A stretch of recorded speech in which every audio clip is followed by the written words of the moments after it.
Last night was filled with highs and lows for the Giants, but ultimately it was the Reds who came out on top after 10 innings of drama. Tonight the Giants turn to their emotional leader to get things back on track. Jake Peavy takes them on in the rubber match of the series. Giants-Reds next.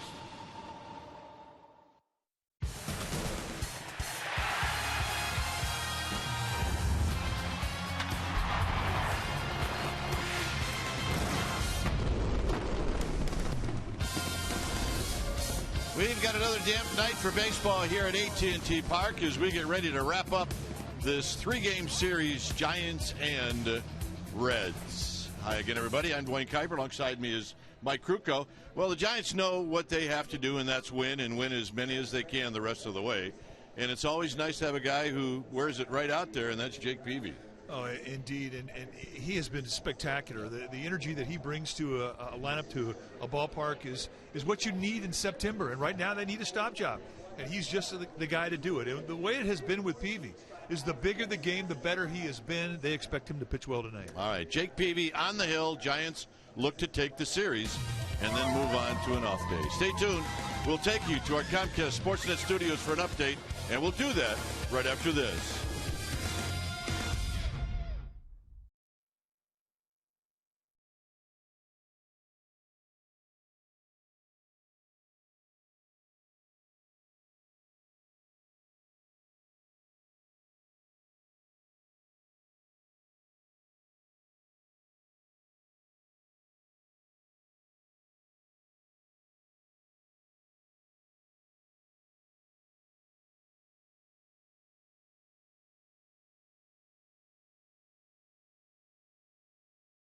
For a limited time, try the new Portobello Mushroom Buttery Jack with melted garlic herb butter.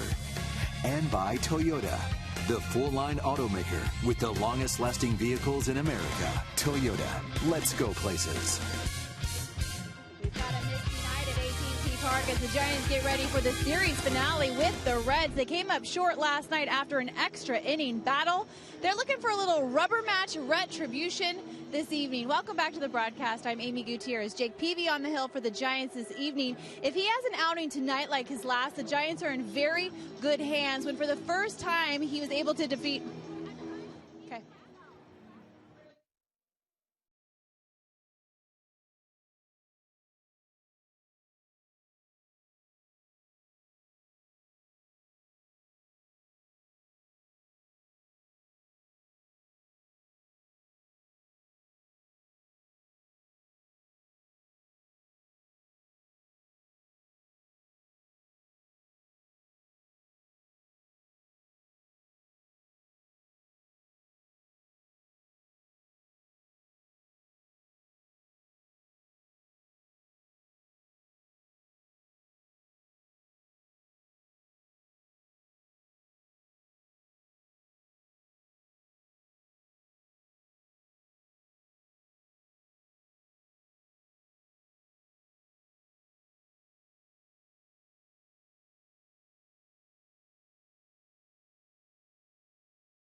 on CSN Bay Area is brought to you by Jack in the Box. For a limited time, try the new Portobello Mushroom Buttery Jack with melted garlic herb butter. And by Toyota, the full-line automaker with the longest-lasting vehicles in America. Toyota, let's go places. It's going to be a misty night at AT&T Park. Fans in the stores looking for some gear. Giants get ready for the series finale with the Cincinnati Reds. Last night they came up short in an extra inning battle, and tonight they're going to look for some rubber match retribution. Welcome back. I'm Amy Gutierrez. Jake Peavy on the hill for your San Francisco Giants. If he has an outing like his last, well, your G-men are in very good hands. He was able to defeat for the first time in his career his former club, the San Diego Padres. It happened last Friday. It's our AT&T U-verse rewind this evening. It was his best outing so far this season. 7 innings pitched. He allowed just 2 hits, 1 run. He walked 1. He struck out 2, and he was very economical.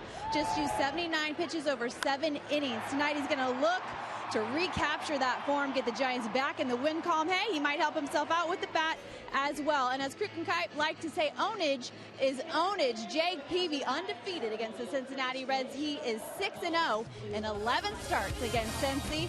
Look for Jake on the hill tonight. Lineups, first pitch, Kruk and Kite. We've got it all coming your way. Stay with us.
Game time weather is presented by the Santa Cruz Beach Boardwalk. The admission-free boardwalk is open this weekend. 66 degrees here at the yard. Winds at 14 miles per hour. Intermittent showers on a night where there's 72% humidity. Let's take a look at the lineup that will be facing Jake Peavy. It'll be Borges to lead things off, followed by Bruce, Votto, Phillips, and then Todd Frazier. And Frazier does like this ballpark. And the game-winning home run last night in extra innings. It'll be Cabrera. Eugenio Suarez is going to hit 7th, and Schumacher and Lorenzen. Michael Lorenzen hitting 9th. Right now, the Giants are waiting for Jake Peavy to take the field. The tarp was on. Giants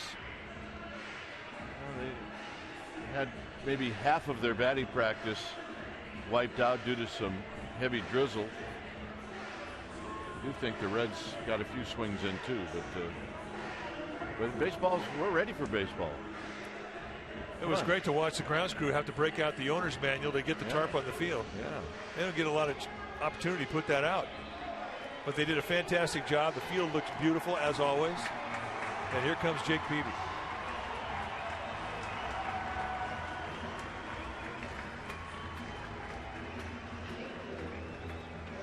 Let's take a look at the numbers for Jake Peavy, the 2007 National League Cy Young Award winner, 3-time All-Star. Peavy, 34 years old.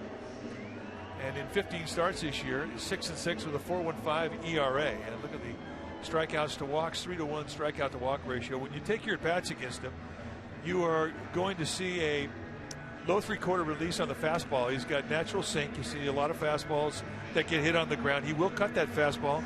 He's got a curveball slider and an excellent changeup. And when he's right, you'll see him use a lot of corner command, both inside outside. Has had great lifetime success against these Cincinnati Reds. He's 6-0 in 11 starts with a 2.33 ERA. So he knows the Reds well. Let's take a look at the defense playing behind Peavy, starting in the Giants outfield from left to right. It'll be Diaza, Pagan, and Bird. The best arm in left field with Diaza, Adrianza, and Duffy on the left side of the infield. Tomlinson and Bell on the right side. Buster Posey, he'll be in the squad, putting down the signs.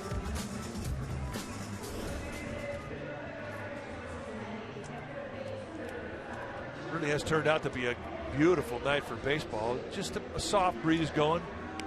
There is carry to right field when there's not a lot of wind. So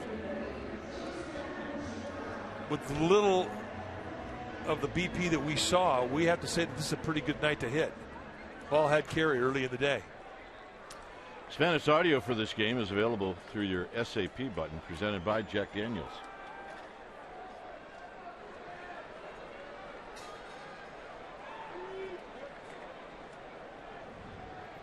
So here's Borges to lead things off, hitting at 239, and the first pitch of the ball game is on its way, and it's a call strike.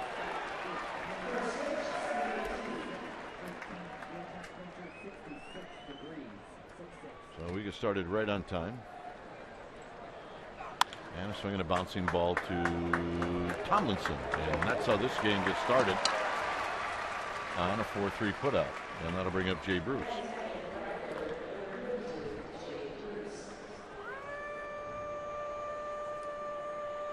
So here's Jay Bruce. It's funny, Peavy wants to keep the baseball, and Clint Fagan keeps asking for it, and Peavy kept saying no. So finally Fagan let him keep it.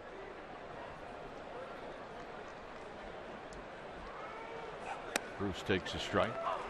Well, Peavy's a veteran. He knows what a scuff can do to a baseball. It's free movement if you know how to throw it, and he does. Something that feels good in his hand.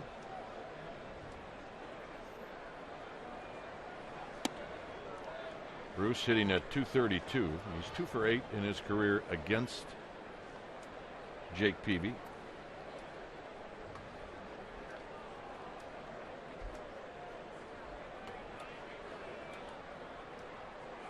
And the pitch is high. So it's 2 balls and 1 strike. Now this is what Jake Peavy will give you. About 80% of the time you're going to see hard stuff between the fastball and the cutter. And then the curveball changeup slider he'll use depending on swing type and situation. Good quick break on the breaking ball.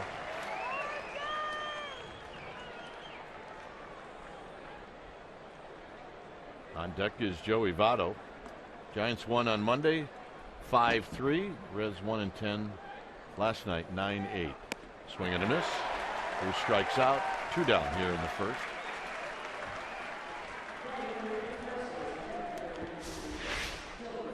Backs it right up. If he swings over one, throw another one. He comes right back in the same spot with that slider.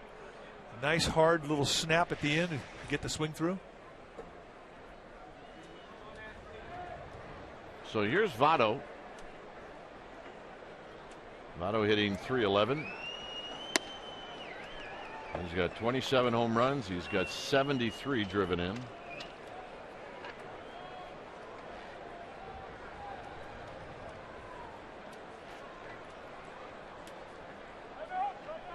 Now timeout is called. Strike zone from Clint Fagan, the plate umpire. He's naturally a low ball guy. You don't get big corners. And if he calls a high pitch, he'll call more high breaking balls than high fastballs.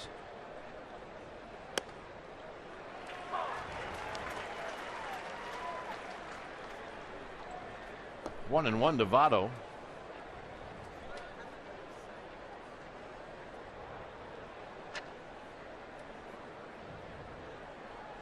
Votto takes low.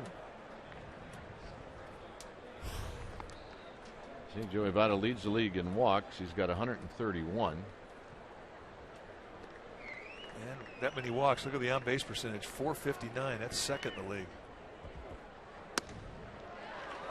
2-2. He walked twice last night. He walked twice on Monday night.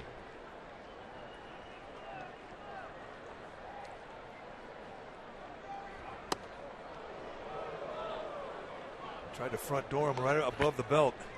He'd be shaking his head like, you bought that from Votto? Watch Votto snap back.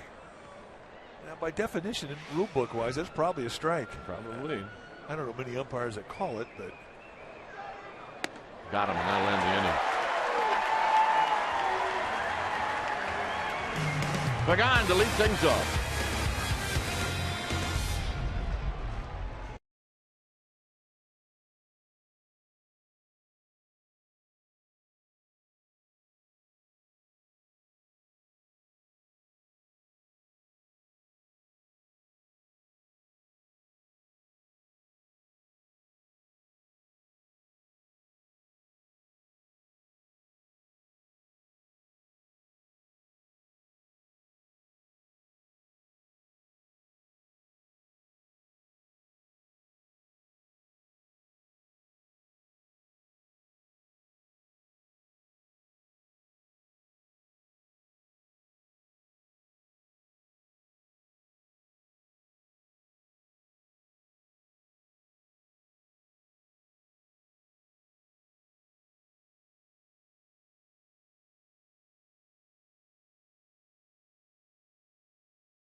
If it looks familiar, it's the same lineup every game on this homestand. It'll be Pagan, Diaz, and Duffy. So Duffy's red hot, followed by Posey, Belt, and Bird.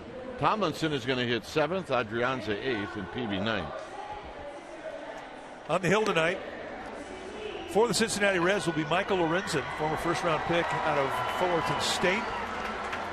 And this is what he has done in 22 ball games, 20 of which he started, 4-8 with a 5.45 ERA. 77 strikeouts in 105 innings. That's pretty good. But the 56 walks, that's what's holding him back. And when you take your at-bats against him, you're going to see a good fastball. It's mid-90s. He's got a curveball, slider, and a changeup to go with it. But if you wait him out, he will give you some pretty good location pitches to hit. That has been his reputation. And Pagan takes a strike. Pagan last night went 1 for 6. So he's 3 for 10 in this series. With Diaz to follow, and then Duffy. No swing on the appeal. 1 ball and 1 strike.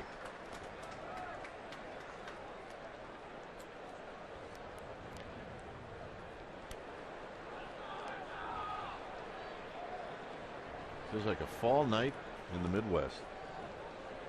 Gorgeous night. There's a shot into center field, and it's right at Borges. 1 out. Pagan's been doing that a lot, hitting the ball right in the butt in center field. Does everything right, he's getting nothing to show for it. What do you say we take a look at the Cincinnati Reds defensively tonight behind Lorenzen? It'll be Schumacher, Bourgeois, and Bruce. And a good arm in right field and a good arm in left field. Not much of an arm in center field. Suarez and Frazier on the left side. Phillips and Votto on the right side. Ramon Cabrera, he'll be in the squad putting down the signs. Diaz with a swing and a foul into the glove of the Reds catcher Cabrera, and it's no balls and 1 strike.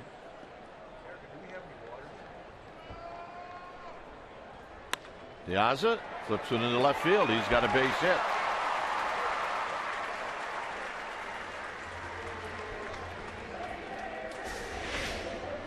Watch the reaction on the 3-2 breaking ball that Votto swings and misses. Look at the reaction. Well, he compliments a good slider, and it indeed was a good one. Not often that a big league hitter will acknowledge a good pitch. Can't remember doing that. I can't. Hey, Mike. Hey, Kruk. Never met you before, but good pitch. Nice job. Thanks for striking me out. Let's meet at Starbucks tomorrow. Have a little cup of coffee. We'll talk about that slider. Here's Duffy. But Joey Votto is a different cat, and I have no problems with that. Well, and you might throw the same pitch later in the game, and he might hit it off the wall, too. He is that good of a hitter.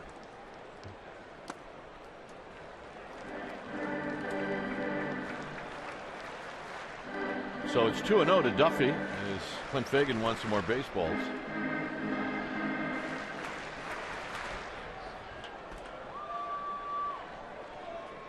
Matt Duffy, pretty good hitter just about everywhere in that strike zone, especially middle end.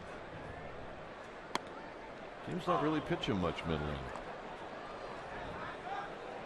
I'm surprised at those numbers because I just think of so many balls that he's hit on the outside corner to right field. I would have thought that he had better numbers middle away.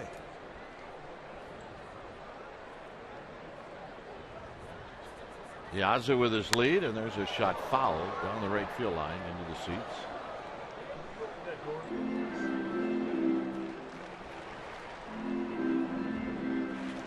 Souvenir. First one of the night. Here we go. Good move. Good move. 2 balls, 2 strikes. Good looking crowd. Yazoo on the dive.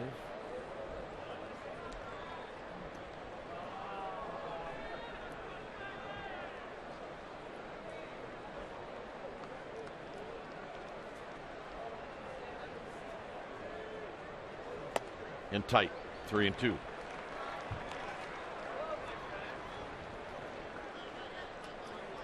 Pretty good chance these guys played against each other in college.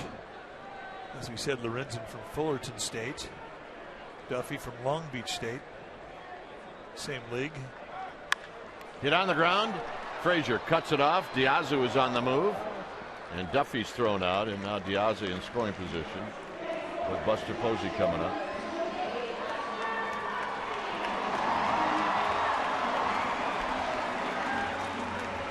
All right, time now for our Togo's big play, the Togo's way. And last night, Buster Posey in a 3-0 ball game hit a 3-run homer off John Lamb in the 4th inning to tie the ball game. For Posey, that was home run number 18. And that's our Togo's big play. He's our man. If he can do it, no one can. If he can't do it, no one can. Buster last night 2 for 4. He knocked in 4.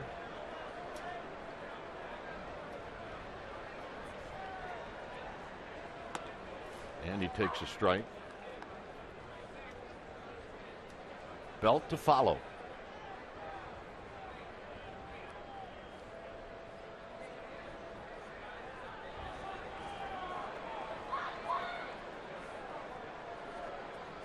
And the pitch. And it's down low. 1 ball and 1 strike. See how Michael Lorenzen uses his pitches. 66% of the time you're getting a fastball. Then the slider is his best specialty pitch. Curveball, changeup. That's pretty good usage of all of his specialty pitches.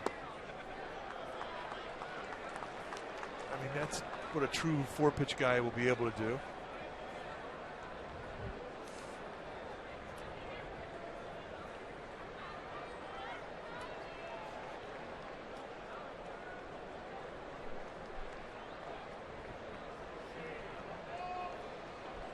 balls, 1 strike.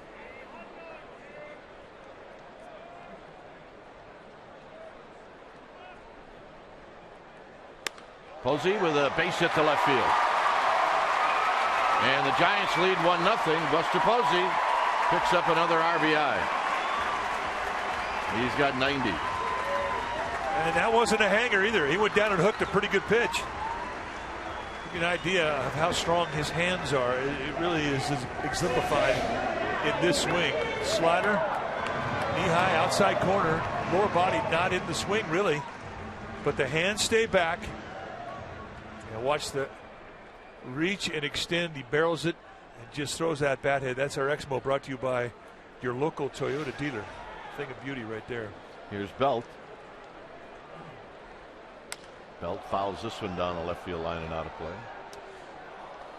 Happy to see Brandon Belt in the lineup tonight. Really took a blow to the head diving back to second base last night. He went through all the concussion protocol after the game, but here he is.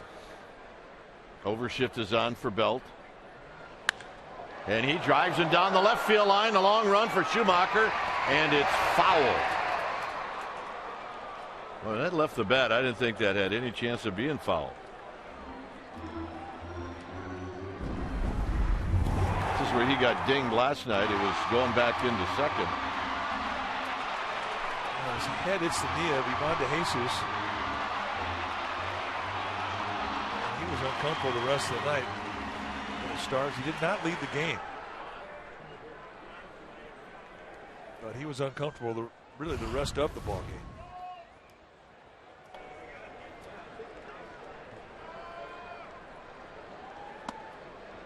Sails outside, 1-2.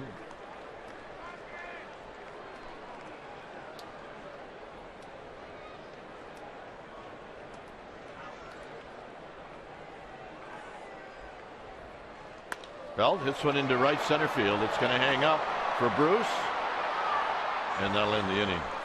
A run on 2 hits, 1 left. After 1, it's the Giants 1 and the Reds 0.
Is brought to you by Hotel Transylvania 2, in theaters September 25th. Well, the Dodgers are coming to San Francisco, and it's a 4-game series, but September 28th and September 29th are $25 dynamic deal games for the Giants. So if you're interested, go to sfgiants.com/dynamic deals. Dodgers dynamic deals? What a deal. It is a deal. Here's Phillips.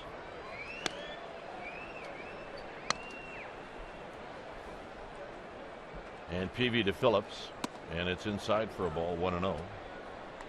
Phillips 0 for 4 on Monday. And then he had 3 hits last night. He went 3 for 5. He had a big hit in that very long 7th inning last night.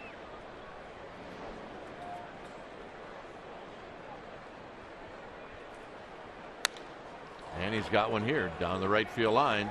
Bird's going to try to keep Phillips to a single. He's going to spin and throw, and Phillips has got a double. Now let's check in with Amy G.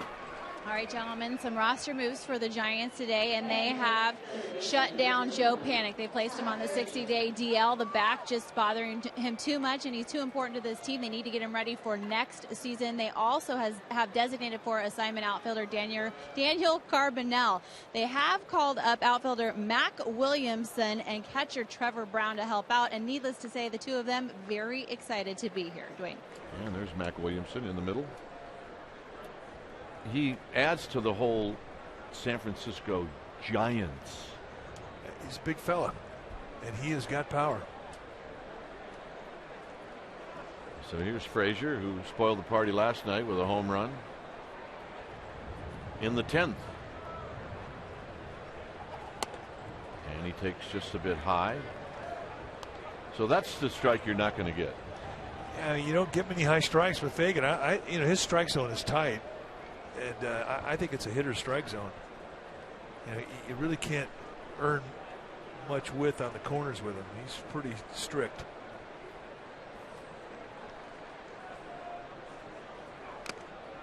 Swing and a foul. Caught by Posey, 1 ball and 1 strike. But you mentioned a high strike. I mean, he threw a high slider. When we've seen it before, Fagan will call more high breaking balls than he will high fastballs. So that's kind of the high pitch you get if you get anything from him upstairs.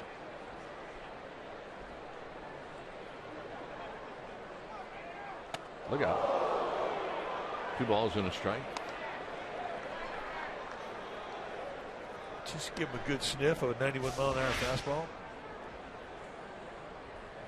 Right up around the shoulders.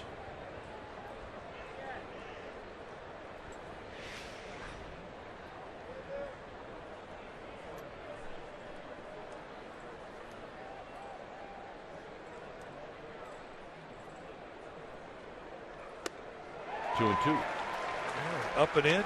Slider away. It's Trevor Brown in the middle. Product out of UCLA from Newhall, California. God, he's only 6'2". That doesn't qualify. Sorry. But athletic.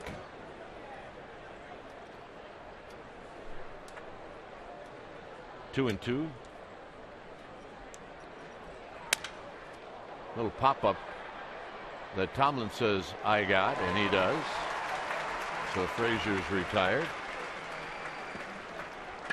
And that'll bring up Ramon Cabrera.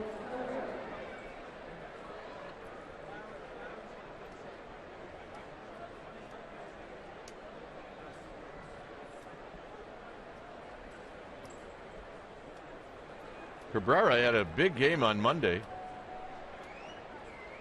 He went 4 for 4. Got in as a pinch hitter yesterday. Went 1 for 1. Have a year, kid. Have a year. Well, he's having a trip to San Francisco, that's for sure. And he takes a strike. You get 5 hits in a row, and you can act surprised when a guy throws a belt-high fastball right down the middle. How dare you call that a strike on me? Well, he's hitting 467.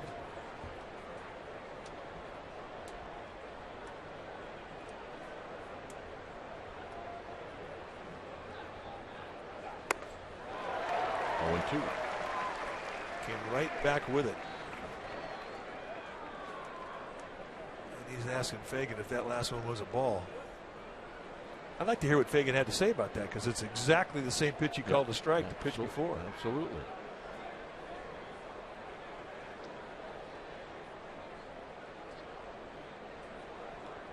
Mr. Posey really has solved the problem that Jake Peavy was having seeing the signs with the cream colored jerseys. Had to contrast the fingers, so he painted the back of his fingers black so Peavy can see that. He's got the game signs on the fingernails. I think those are glow in the dark.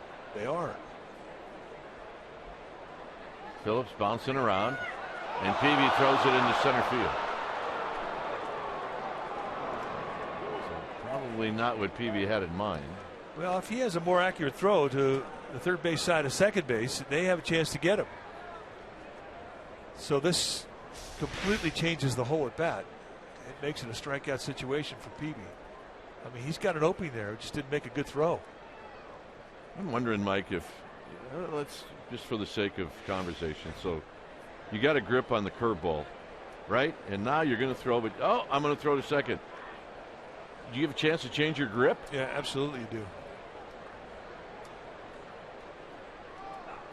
Got him. On the ladder on him. And that, folks, is what you call an Achilles heel. And look forward to the Giants going high with fastballs the rest of the night. They hadn't figured him out prior to this at bat. He was 5 for 5, and here he just exposed himself. And everybody's thinking, oh yeah, just pound him up with fastballs. So we'll see how it plays out in second at bat. Hey, Eugenio Suarez is at the plate. He had good swings too in the previous 2 games of this series.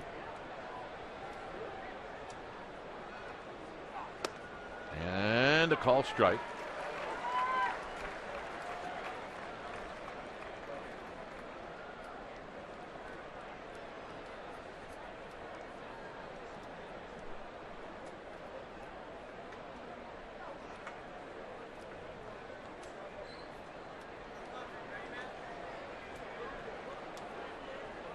Skip Schumacher's on deck. Outside, 1 ball and 1 strike. Yep. Make it fresh. No butter. No, a little butter, yeah. Little butter. Holy cow. Little butter. That's gonna leak a hole in the bag right there. That's 4 in the morning Tums action right there. Yeah.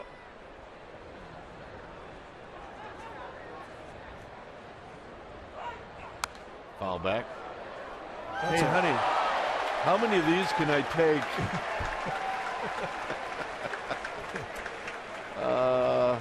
start with 4.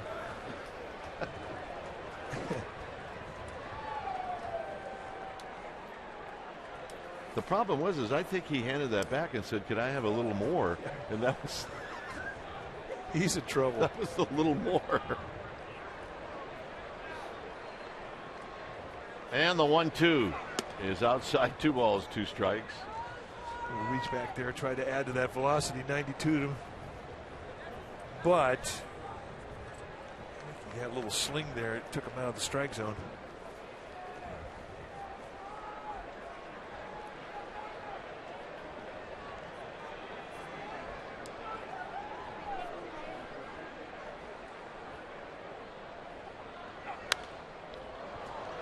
A long run for Bird. Foul. That's the ball where if you're guarding just a little bit of triples alley, you're not going to get to it. That's as good as it gets right there. Folks, there are drill beads on my partner's scorecard right now. I love popcorn. He is hurt. But I can't do what that guy did. Too much butter? Yes. Yeah. I don't even. Popcorn's good now without butter. See, look at this guy. Is he going to share? No. No. He is not in the share mode. He's going the electric share with this. 2 balls, 2 strikes. Any left for me? See that look? She just said, breathe, honey. Make sure you breathe.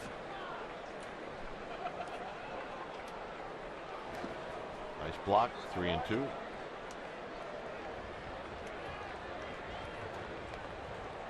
Popcorn is good. You walk around this ballpark, there are so many places where you just have to go to get food. Every night.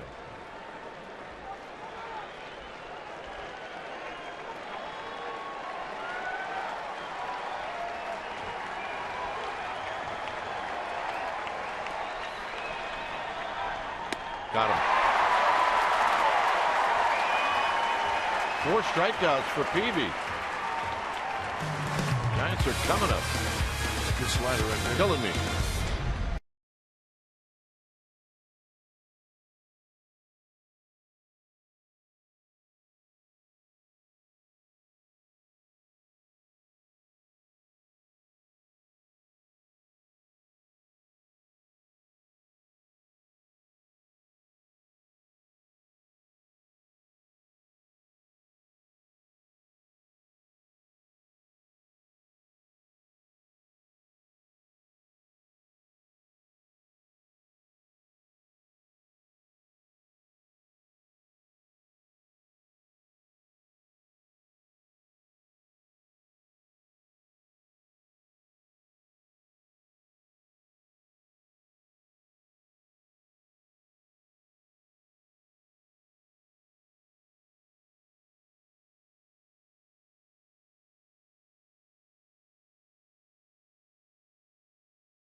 That Bay Area is brought to you by the Solar Company.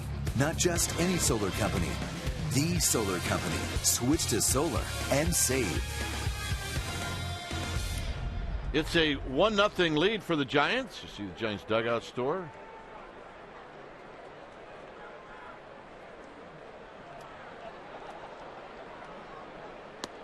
Have you been invited to go in there recently? I go in every homestand. I mean, Mario usually lets us go in and just, get whatever you want, put it on my tab. Dream on, Red Ryder. There's a pitch down low. 1 ball and 1 strike. What if we just said put it on Larry's account? You think that would work? Oh, yeah. And you would get the same thing you say, put it on Mario. They'll say, Mario who? Larry who? That's pulled foul. But it is it's a great place to wander, right? There are more things that you want to have in this Giants dugout store. They do a great job.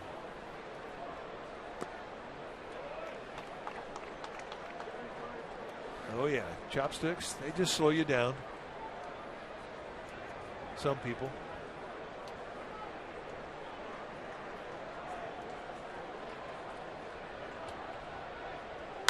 There's a shot down the right field line. That's a fair ball. And Bird has got himself a double. We've really seen some nice strong-handed bats tonight. Posey's RBI single in the first.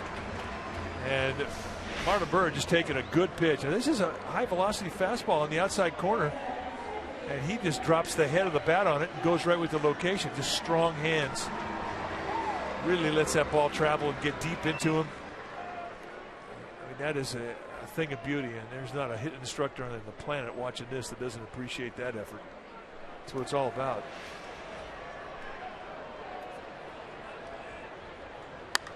Tomlinson rifles it foul. Yep, they're gonna make Jay Bruce work a little bit.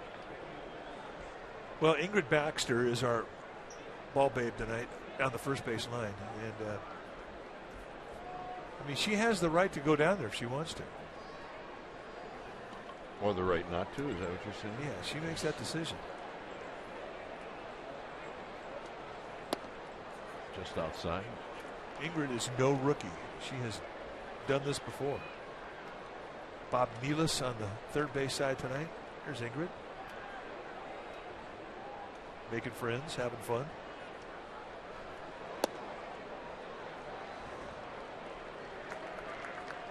She hadn't had that much fun since she was the prom queen.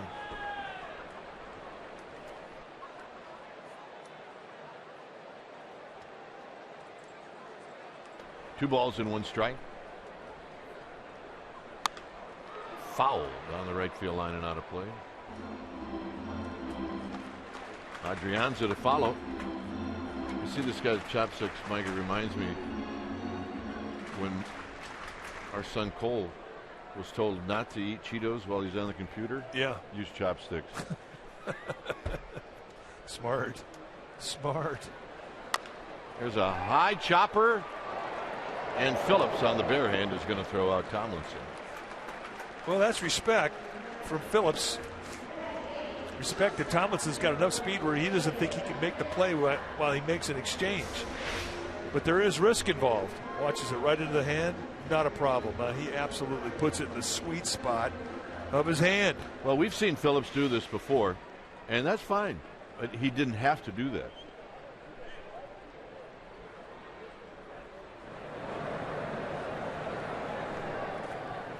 So now the infield is in with Adrianza. Bottom line, it was a good at bat. It was a productive out. It moved the run over to third, which is what he had to accomplish at the very least.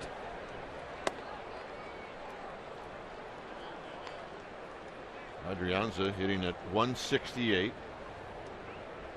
He's got 9 runs batted in.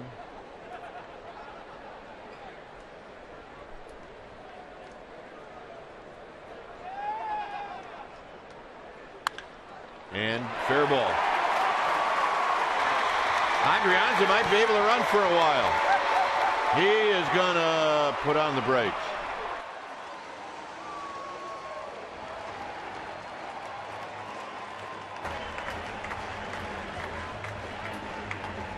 So Adrianza spinning on a fastball in. I mean, this is right to the scout report, and he beats the scout report. The scout report is pitch him hard stuff in, and he just spins on it. Both elbows bent, and Votto never had a chance.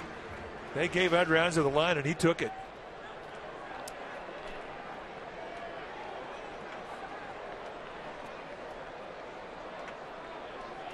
So here's Peavy.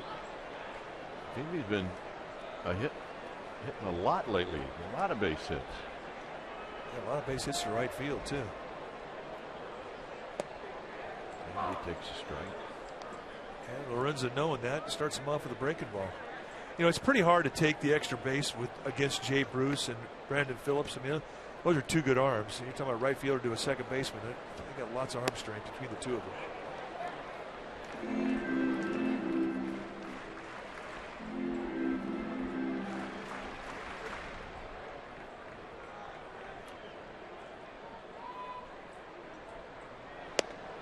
Peavy gone.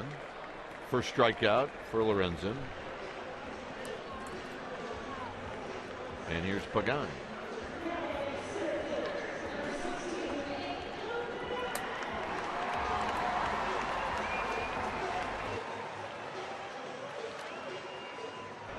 Pagan opened up the bottom of the first with a line drive to the center fielder, Borges.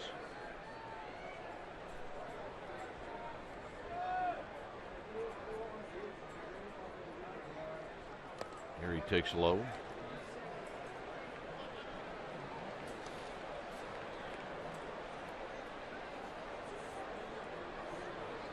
I want one of those hats, Mike. San Francisco State night.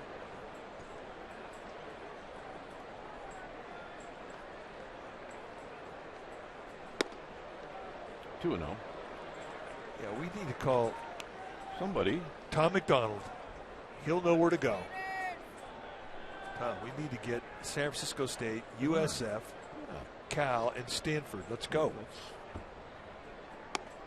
I mean, let's go. Those are great off-season hats. Yeah. And half of our production crew went to SF State.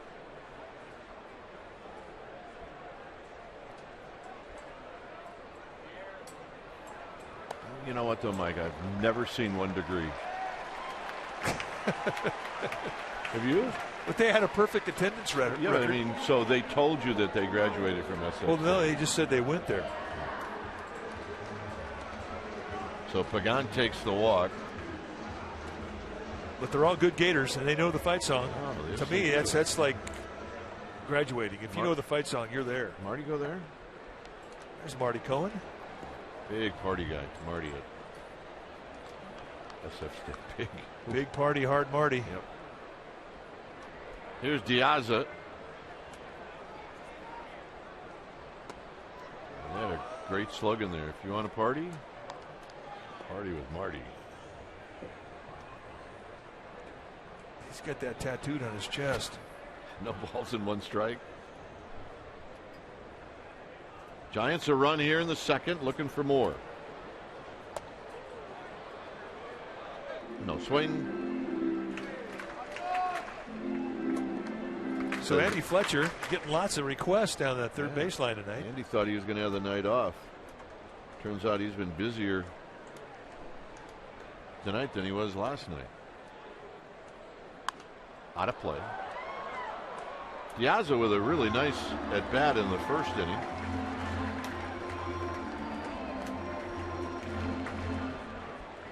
Yep, that's an old catcher. Yeah, bring your catcher's mitt and you're going to get a ball. Now, is he built like a catcher or what? Yeah, absolutely.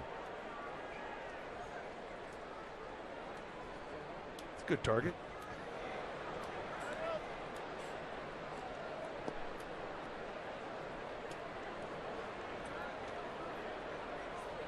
Built like a catcher.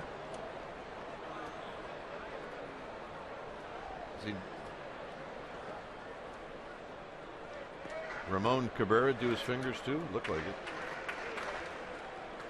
It's pretty much standard at nighttime around the league. Make it easier. Not so much even for the pitchers, but for the middle infielders. Be for the middle infielders to see him, not to wear them. No, not to wear them, to see the catcher signals. And a line drive, and that's right at Suarez, and that's going to end the inning. Giants pick up a run. We will head to the third. It's 2-0 Giants.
This is the fun land.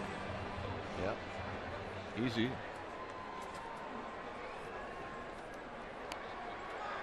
It is belt buckle night. Yeah, I want to get that. I want to get that. I want to get that. The Jeff Brantley, the former Giant, now broadcaster for the Reds, he said it yesterday. He said, "How can you not have fun here?" That's a good point. The attitude here is beyond description. Here's Schumacher.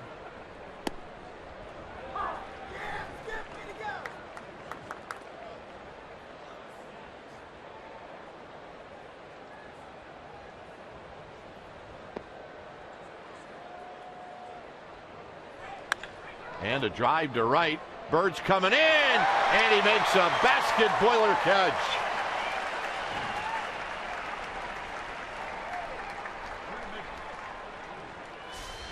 We're going to make that our forward right choice. And why not? Bird has really been playing great ball in this series. A sliding catch and a line drive. And that's our forward right choice. I believe you just blew off my description. You blew it off. I didn't hear it. Basket boiler catch. Well, there you go. I was handling a box of Kringles that had your name on it. Sorry.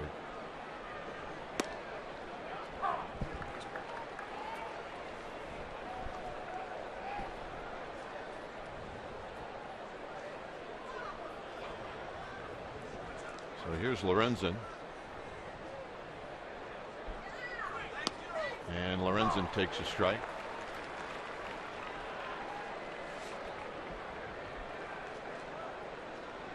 Lorenzen's a pretty good hitter. He's 9 for 34.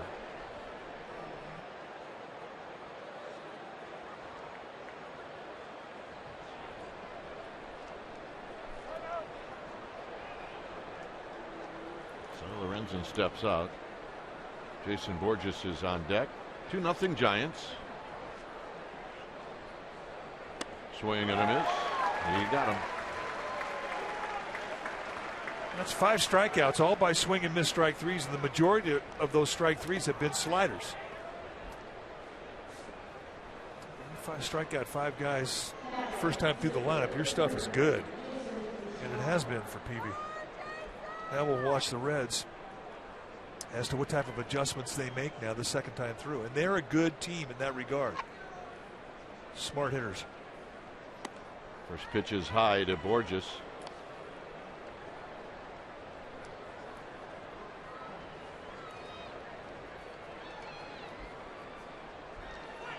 Swing and a miss. 1 ball and 1 strike.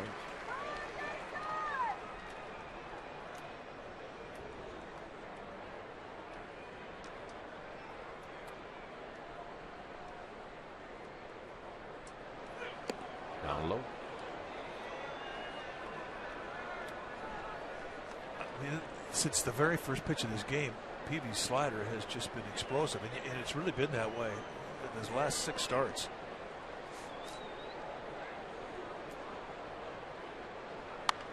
High foul. When he started the season, he did not have that slider. He was not really able to use his lower body, and basically he was throwing everything with just his arm. It had an impingement in his back. It really, really hindered the use of his lower body, and he can't pitch that way. One of the disabled list for a long time. Healed it up and has really salvaged the year.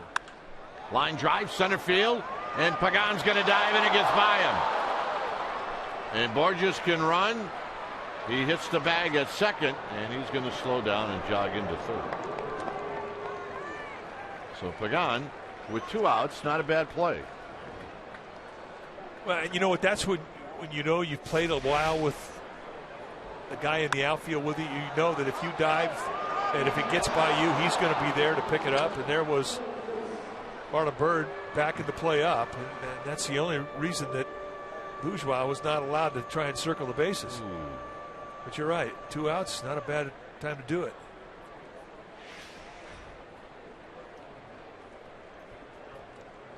He almost got it. He did. Here's Jay Bruce, who struck out.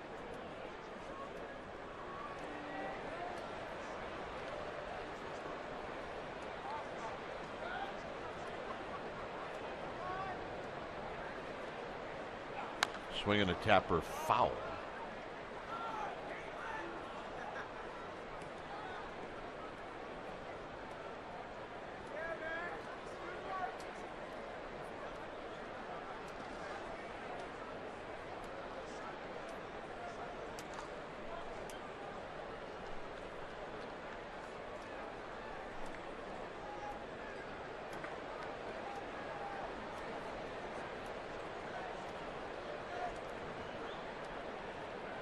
A 1 pitch to Jay Bruce is up and in, not by much. 1 ball and 1 strike.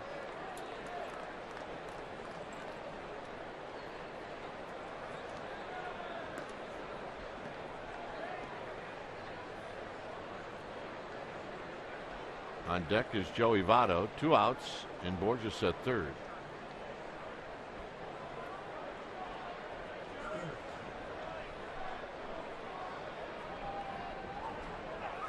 swing and a miss. 1-2. That fastball right at the letters, and you could go up there again. Now think back how he struck him out his first at bat with a hard slider down below the strike zone. So Peavy's thinking he could go both sides of the strike zone. He can go up above it or he can go down below it, and he can get him with either a high fastball or a low slider.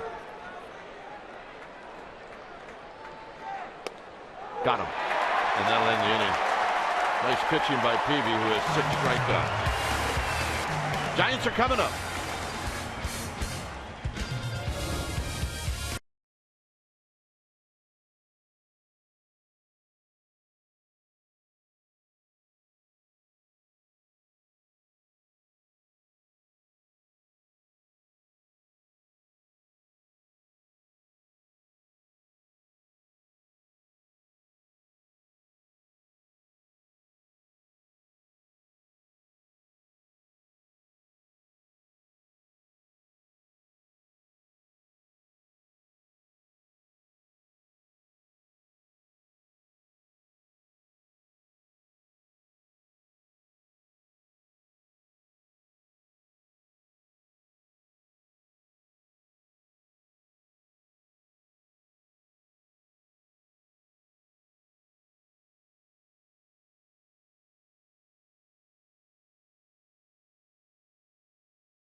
Heritage Night here at AT&T Park, and the proceeds of this are going to benefit the Say Foundation, so check it out. Visit sfgiants.com/special events.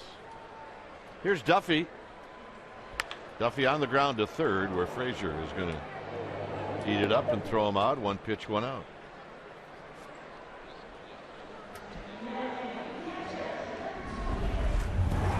Well, last night in a 3-0 ball game, Buster Posey comes up with. He had a 3-run homer early in the game to tie the ball game 3-0. This was his 4th RBI late in the ball game that tied it up. They made it an 8-8 ball game. What a night he had. What a year he's had.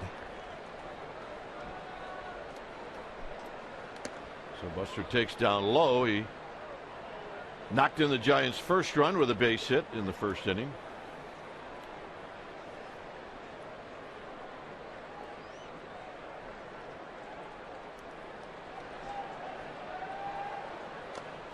Pitch is down low, 2-0. Michael Lorenzen. Batting average leaders after the All-Star break, and it's rare that you have a catcher on top of the heap, and he has made it pretty much a standard thing every year. The deeper into the season it gets, the hotter he gets with the bat. He's probably due for a day off 4 days ago. He gets one tomorrow. Yes, he does. 3-0 pitch. Turns on this one and bounces it to Frazier. And Frazier to Votto, 2 outs.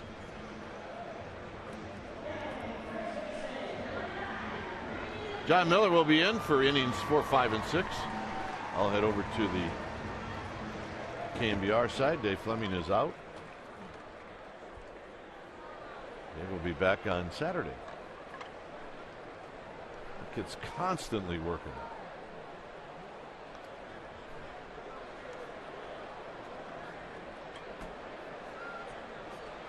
So here's Belt. Belt hit a fly ball to right. Overshift is on. And the pitch is high. 1 ball and no strikes.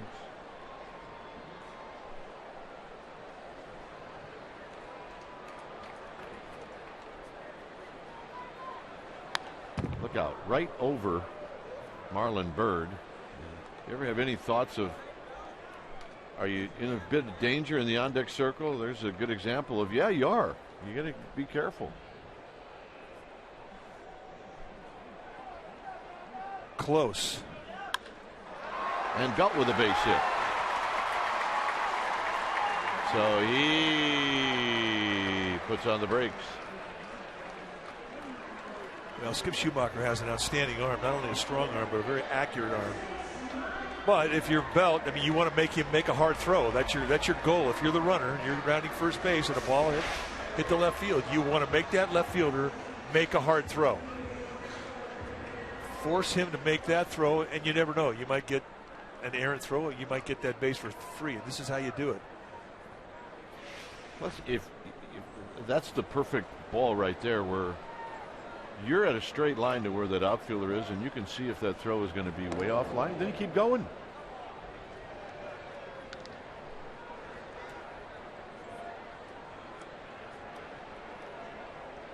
So Bird doubled and scored in the second.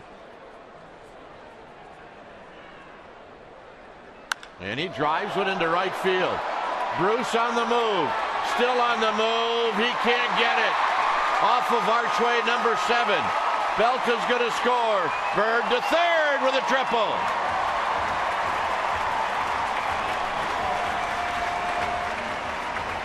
He's got a double and a triple. Yeah, it's not often you start talking about two legs of the cycle, but when you get the double and the triple out of the way, your first two hits, it is in a conversation. Two-seam fastball just lays up there at the belt. I mean, true to the scout report, Lorenzen will give you a good location to hit if you wait him out. And with Bird, who is seeing him well, goes right with the location to right center. And a two-out knock. And Tomlinson takes a strike. Again, letting the ball come to him.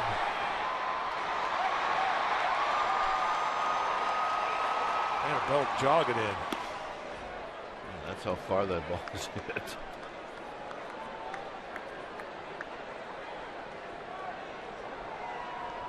Another RBI for Bird. He's got 67. Tapper.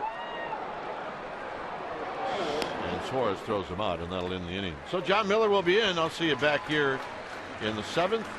The Giants lead 3-0.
Friend into the booth, John Miller. Welcome, partner. Hey, thanks for the invite.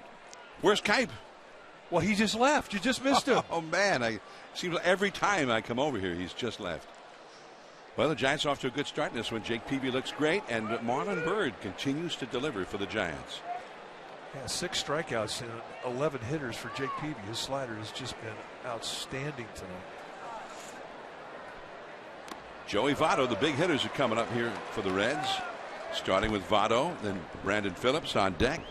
And then the Reds' leading home run hitter, one of the top home run hitters in the league, Todd Frazier, due up third in the inning.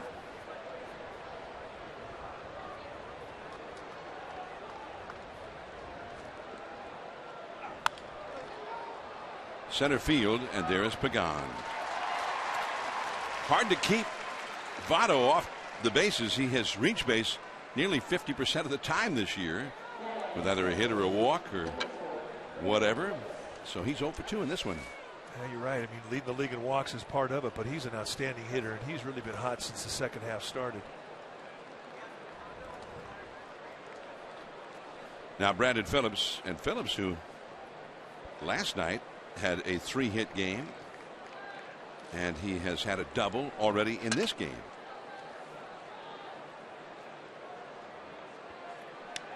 Brandon Phillips is hitting .294 for the year.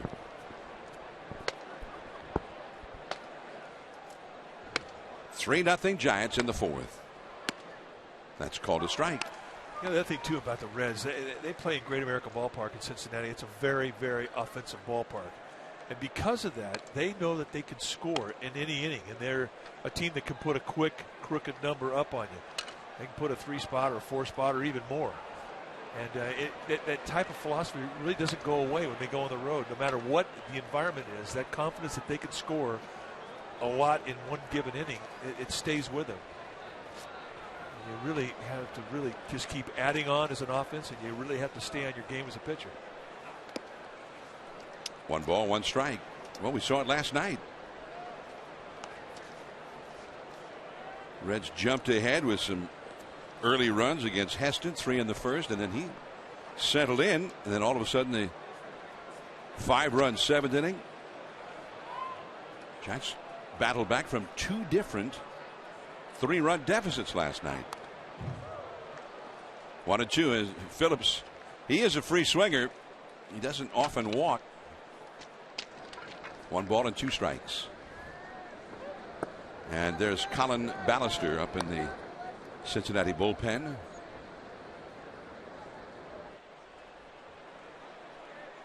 Giants have scored 1 run in each of the first 3 innings in this game. And they've had 6 hits against the starting pitcher, Lorenzen. Off the inside. You always talk about certain ballparks. You just can't walk people. As you see a little sprinkling of rain coming into the field. Coors Field is one of those places, but there are teams that way too. There are certain teams you just can't walk guys with, and the Reds are one of those teams. You cannot give them any free passes. And that is the strikeout number 7 for Jake Peavy in 3 2/3 innings. Another good hard slider. Frazier got the winning hit in the 10th inning last night. Just aren't used to seeing mistakes up from Sergio Romo. He's been so good, so consistent. His control is one of the best in all of baseball. And it gave Frazier, a power hitter, a good pitch to hit, and it ended up costing the Giants a game. 0-1. 34 home runs now for Todd Frazier, as he showed last night that although he plays in a great home run hitter's ballpark, that's not the only place he can hit a home run. That was a long one last night. 1 ball, 1 strike. Now the home run spray chart tells you all you need to know about Frazier. I mean, he's live from foul line to foul line. Power everywhere.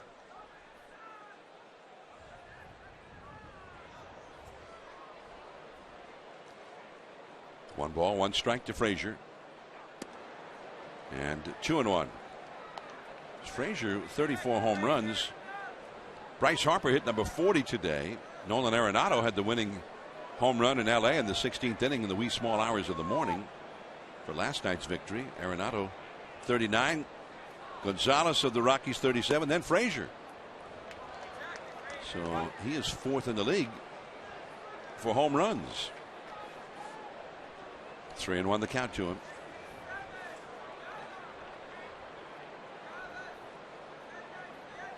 crazy game that was last night in L.A. Here's Adrianza.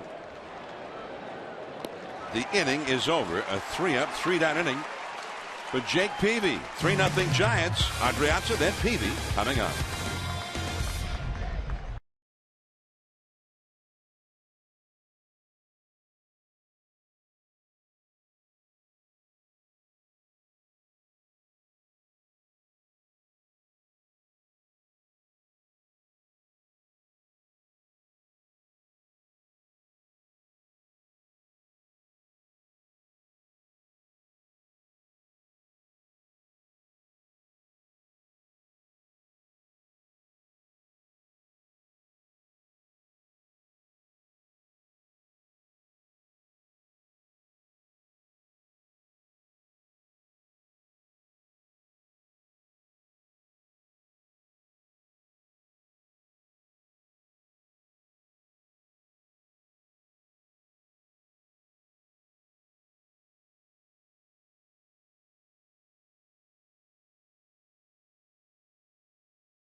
Torres and Andres, I get asked constantly, who's the nicest San Francisco Giant?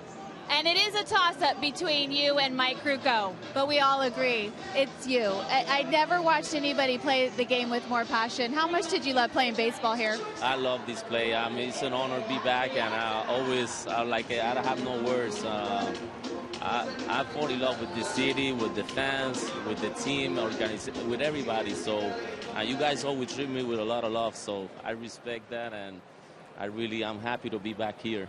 Hearts are broken all over Puerto Rico because you've left your mainland and you've moved to the Bay Area. We converted you and your family. What are you doing here these days?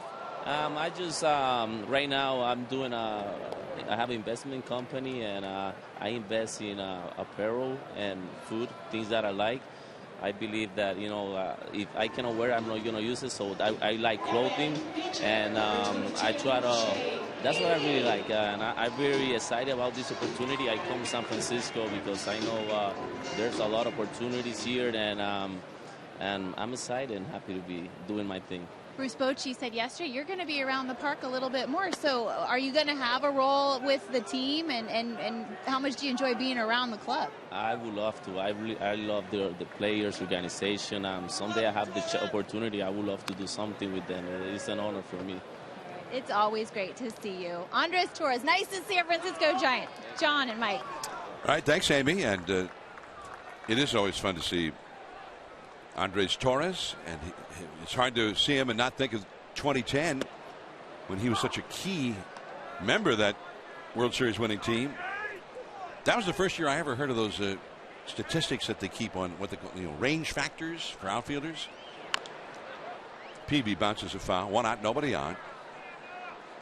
As the Reds have the new pitcher in, Colin Ballister, when it's time for a change. Think Speedy Oil Change and Auto Service, your oil change tune-up and smog experts. But I first started doing a little more research about these the range factor stuff. As Peavy drives one deep left center, that ball is gone. Jake Peavy with a home run, his first of the year. The 9th home run by a Giants pitcher this year overall.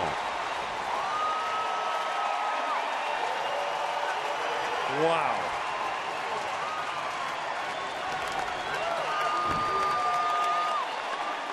Third career home run for Jake Peavy. And every time we do an on-camera interview with Andres Torres, Jake Peavy goes deep.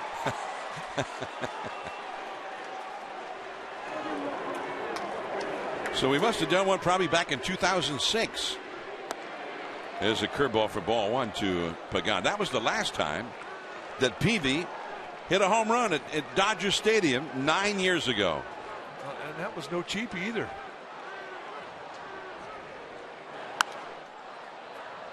One ball, one strike now to Pagan. Well, he gets a cookie middle in. It just absolutely barrels it up. Head stays down through the swing. I think that's the first fastball he's seen all night. He hits out of the ballpark. Wow. And you can count on Colin Ballister, the pitcher, being asked about it. That's a base hit for Pagan. Second straight time that he's been on base. He walked in the second inning. Well, the Giants are actually getting some actual production from their pitchers as hitters. As Andres Torres was impressed with that shot. Yeah, he's going to meet everybody in that section tonight. They will be friends, and he will be sending them Christmas cards. That's how it works with Andre. And Amy's right. He is the nicest guy on the planet.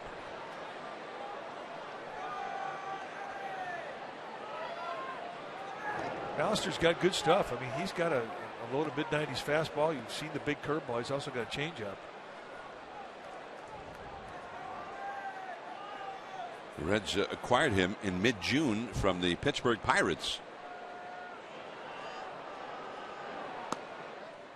And De Asa with a count of 1 ball and no strikes. De Asa has hit a single, and then he hit a line shot right to the shortstop to end the second inning. 4-0 Giants. They've scored a run in each of the first 4 innings of this game. Right now playing in the rain. Jake Peavy hits well in the rain. Good mutter. Put that in the scout report.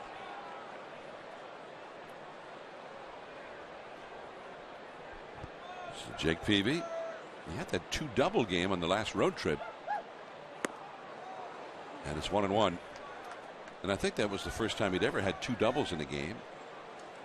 Jake came into this game as a hitter with a .214 average for the year. Now he's 7 for 30. So that average is going up. He got 2 doubles and now a home run.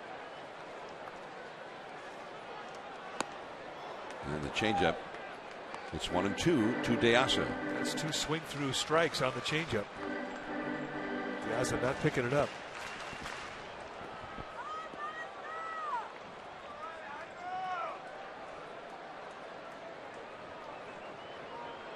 Pagan over at first. 1 out. A run in. And the curveball is bounced foul over toward the Reds dugout. Cubs have gone ahead of the Pirates. Big Central Division game. 3-2. That game's now in the last of the 12th inning. As the Cubs are trying to win it.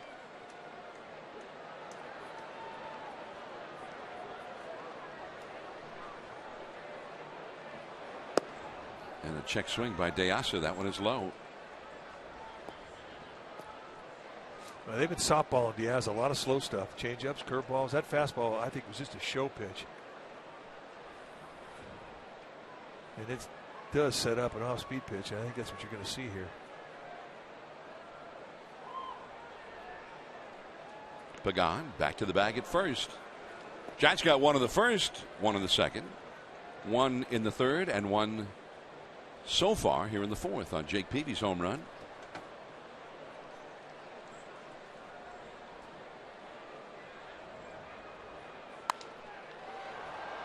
High and foul.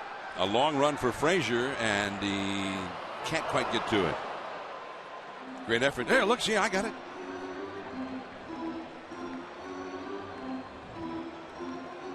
Todd Frazier, one of the best third basemen in the game. Good player. That's some big shoes to fill, too, when he was the third baseman that followed Scott Rowland. 5-time Gold Glover. But Frazier has filled those shoes in nicely.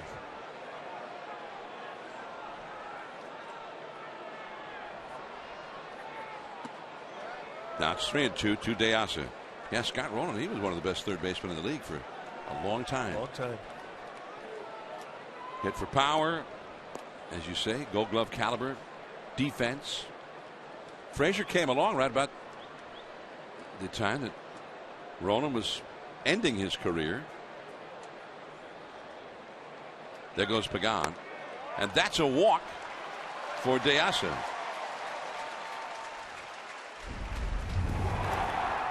Game 4 of the World Series in 2010, Andres Torres. He had 3 hits, 2 doubles, stole a base. There's one that hit the bag at first. And he was so fast. He was one of the most exciting players in the game. That got eventually the MVP of that World Series, Edgar Renteria, home. Giants fans have not forgotten about Andres. But I remember reading all those stories about his range factor, because they said that he had the best range of any center fielder in either league that year. Duffy with a swinging strike, and it's 0-1. And I remember thinking that year it was remarkable how much territory that Torres was covering. And when Pat Burrell was in left field, Pat Burrell really only from where he was standing to the left field line, that was his responsibility, and Andres did everything else. And he covered it. 1 ball, 1 strike. Duffy has twice grounded out to third in this game. And every time he has walked into the Giants clubhouse since he left as a player, and he's come back, he's been the same guy.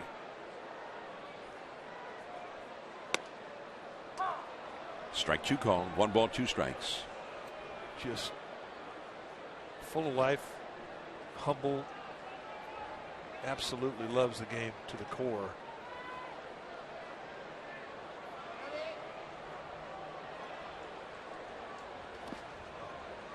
In the dirt outside, blocked by Cabrera, keeping Pagan at second. Andres Torres still looks in great shape. And by the way, I think you're the nicest guy. Thank you, John. Thank you. Yeah. Andres is a nice guy. That one skips back to the backstop. The runners will advance. Pagan to third and DeAsa to second.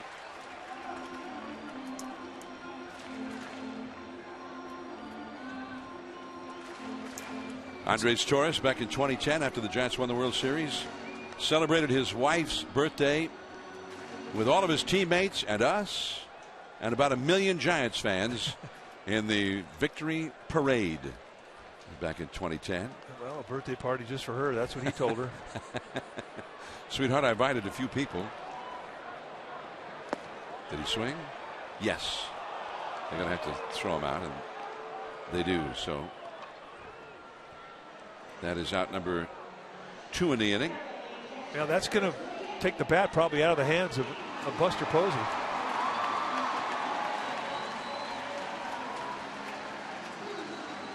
I would be surprised if Brian Price, the skipper of the Reds, is going to do anything but put 4 fingers up and walk him.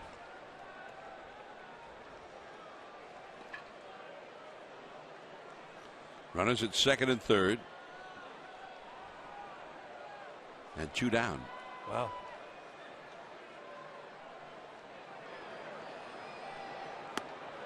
And it's 0-1 to Buster. And they're throwing strikes to him. Ryan Matthews, the right-hander, head down to the pin. Posey singled home a run in the first inning, grounded out in the third. 1 ball, 1 strike. I mean, this is a total surprise to me with an open base. I know they have a left-handed hitter, Belt, who's had good at-bats tonight on deck, but still, Posey's on 90 RBIs, and he has been having a great second half, the highest batting average in the National League. It's a flat challenge to Colin Ballister. And that may be what he does here after he gets the first pitch. He may just throw him stuff in the dirt. Well, and the Reds are trying to find out about guys like Ballister, right? And they're started tonight. Lorenzen, some of these young pitchers. Well, when you have an open base to a great hitter like that, your manager allows you to pitch to him. I mean, he's challenging you. Called a strike. 2-2.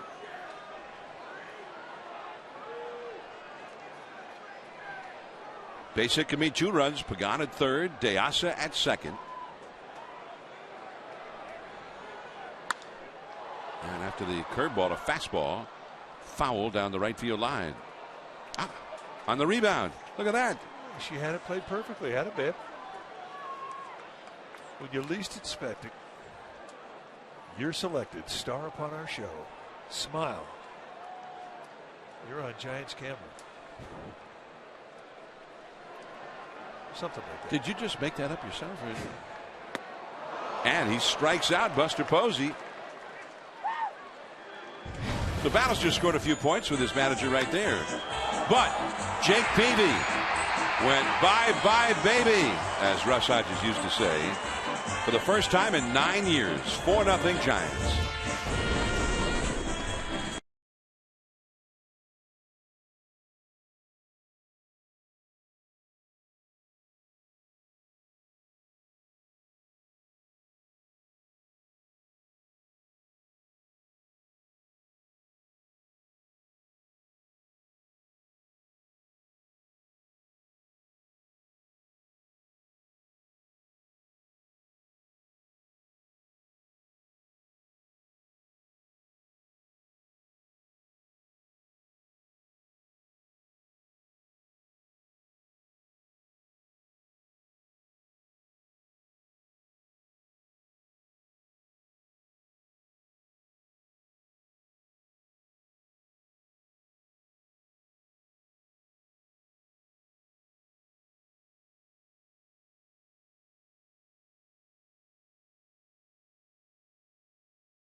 Take an off day tomorrow. Come back Friday for a 3-game set against the Diamondbacks.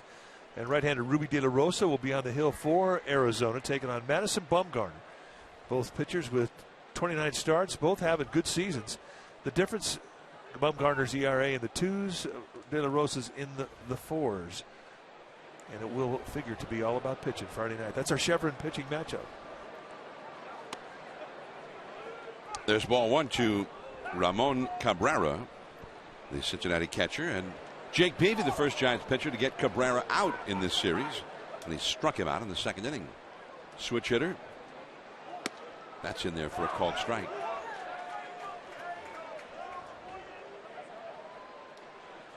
And the Reds have more action going in their bullpen. 4-0 Giants in the 5th. The pitchers due up 4th in this inning for Cincinnati. Here's a high pop-up. And Marlon Byrd. 1 away.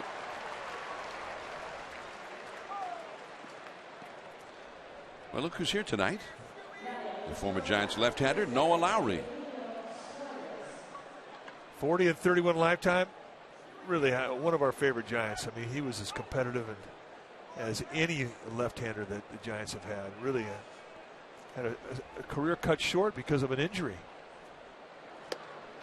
It was really sad because he was a good one. A 14-game winner in 07. And that was a team that was not very good overall. But he was very good.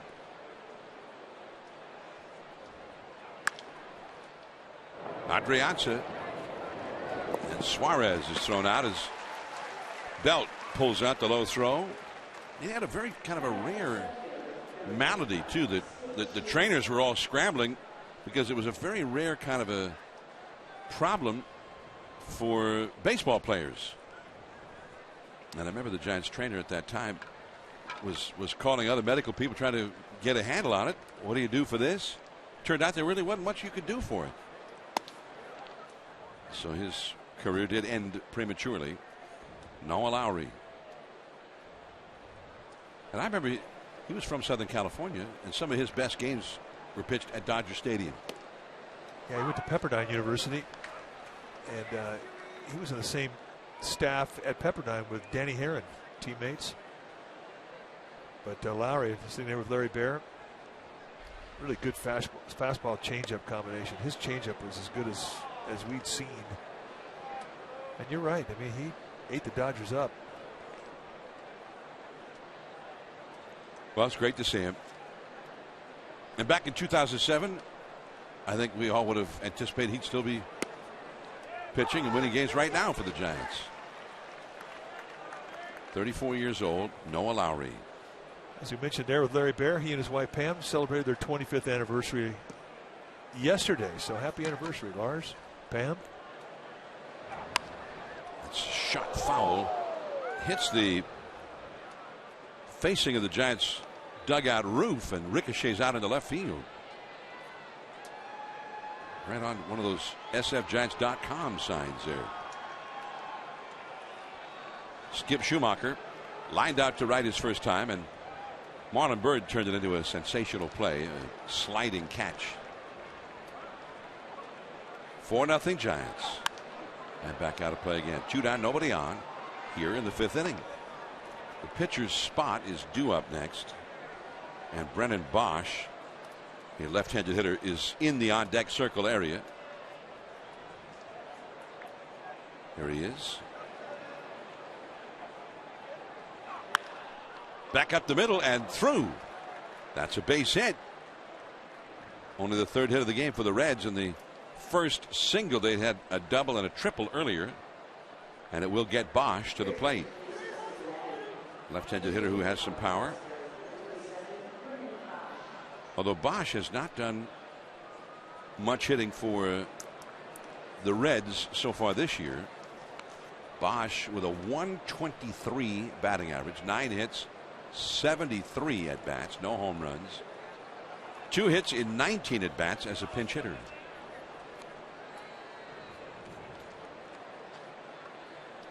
Batting for Colin Ballister, who pitched the 4th inning.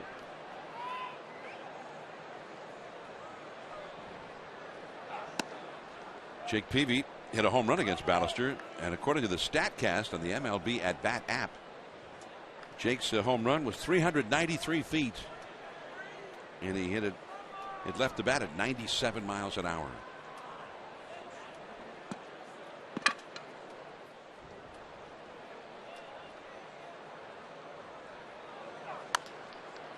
Brandon Belt, and he'll take it himself. Bosch is retired, and the inning is over. 5 shutout innings for Jake Peavy and a 4-0 lead. Belt, Bird, and Tomlinson coming up.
to Full House. Your special event package will include a collector's edition Giants full clubhouse snow globe featuring the famous painted ladies near Alamo Square, and a ticket to the game versus the Dodgers. Go to sfgiants.com/special events. I think at sfgiants.com you can look up the video they did. By the way, a new picture for the Reds. When it's time for a change, think Speedy Oil Change and Auto Service, your oil change tune-up, and smog experts. Ryan Matthews in for his 50th game of the year. Brandon Belt fouls one out of play. They're not playing him anywhere near third base, so they're not anticipating that he'll lay down a bunt here. Frazier, the third baseman, is over at shortstop. Everybody else is to the right side of the infield as we get a look at Matthews' numbers. Former Washington Nationals right-hander. Oh, and the count 1-1. Anyway, the old hit network sitcom Full House, the Giants filmed their own version of the way that old show used to start, but instead of all the characters from the original series, the Giants played all those characters. Bruce Bochy, Jeremy Affeldt, and I guess the idea is, if you knew anything about that show, or you were used to be a fan of it, then you would just love the video that the Giants Productions put together. Full clubhouse. Full clubhouse. I'm in. Ooh, good changeup right there. Matthews he's basically a sinker guy, but he throws hard. You'll get low to mid 90s with his velocity, and he's got a slider, and that's a split. Looking at the grip on that on slow motion, so split finger fastball, and it's a good one. But basically puts the ball on the ground a lot. When he's throwing good, that's what he'll do. Marlon Byrd, who has doubled and tripled, scored one and knocked in one, and made an excellent play in the outfield. Byrd has had an outstanding game against his old team here. Strike one, the count. Well, I'm rooting for a home run right now. I mean, double, triple, he's already got those. Some say the hardest ones that gets a triple. Is that the splitter again? 0-2. Oh, we got some action coming in under the Bay Bridge. Looks like a big container ship, and maybe in primarily to take on some containers over in the port of Oakland. I thought that was the longest Greyhound bus I'd ever seen. I'm glad you cleared that up for me. Very similar. Just takes different routes than the Greyhound bus does. There's a ball too high. 1-2.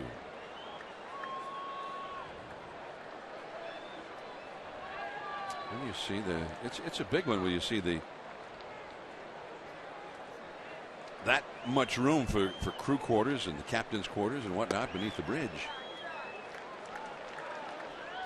2-2 the count to Marlon Byrd. Byrd with his RBI tonight now has 25 RBIs as a Giant in 25 games.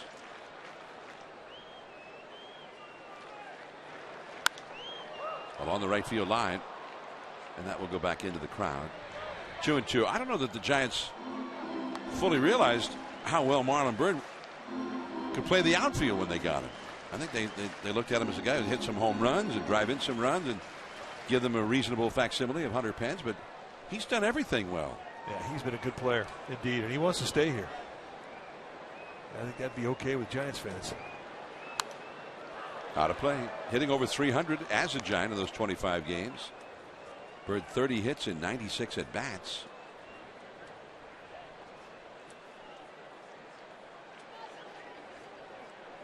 Now that's a hat. You can't buy those. She spent some time on that and having a ball wearing it. Gamer babes. Gotta love them. 2-2 the count. Right center field. Bruce on the run. He's got it, and he almost lost it. That one was shaking around in his glove a little bit. This is just a bullet in the right center field gap, and probably the only ballpark where it gets caught. And this, as you said, he almost lost it. Nice hands. Hit that right in the heel of the glove.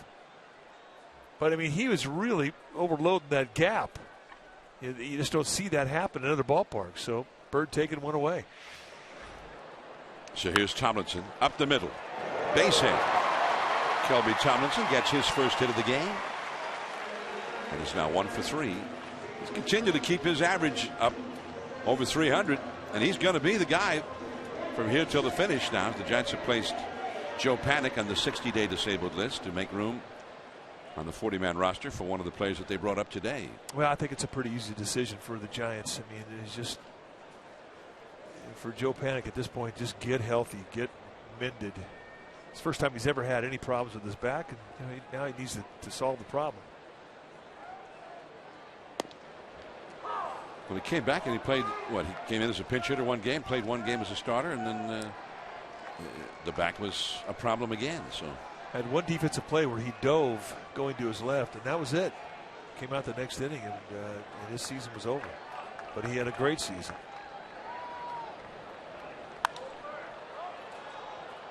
Adrianza with the pop-up. Suarez. And the Giants are retired. One hit. Tomlinson stranded. Top of the order for the Reds coming up in the 6th against Peavy.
Bruce Bochy on Bumgarner's at bat last night. He took against Aroldis Chapman. He said he's got power and he worked a great at bat. He got a walk and he kept the rally going.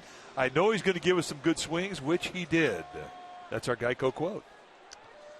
And he is the only hitter this year who had a count of no balls and 2 strikes against Aroldis Chapman, who got a walk, much less a pitcher. No pitcher had ever even gotten on base against Chapman before. Of course, how many pitchers face Chapman? Not many. Not many. But that was just really exciting, the whole thing, the two of them facing each other. Because you kind of, here's Chapman on a team that's not going anywhere, but he's one of the great closers in the game. And he's facing Mr. October, the great pitcher from last postseason, as a hitter who's been hitting a lot of home runs. And all of a sudden, he's throwing 100 miles an hour, 101, 102. He was into it. Well, and you watch Madison Bumgarner take his at-bats, and you hope he gets one fastball. And Chapman threw him nothing but fastballs. What was it? An 8-pitch battle. It was outstanding.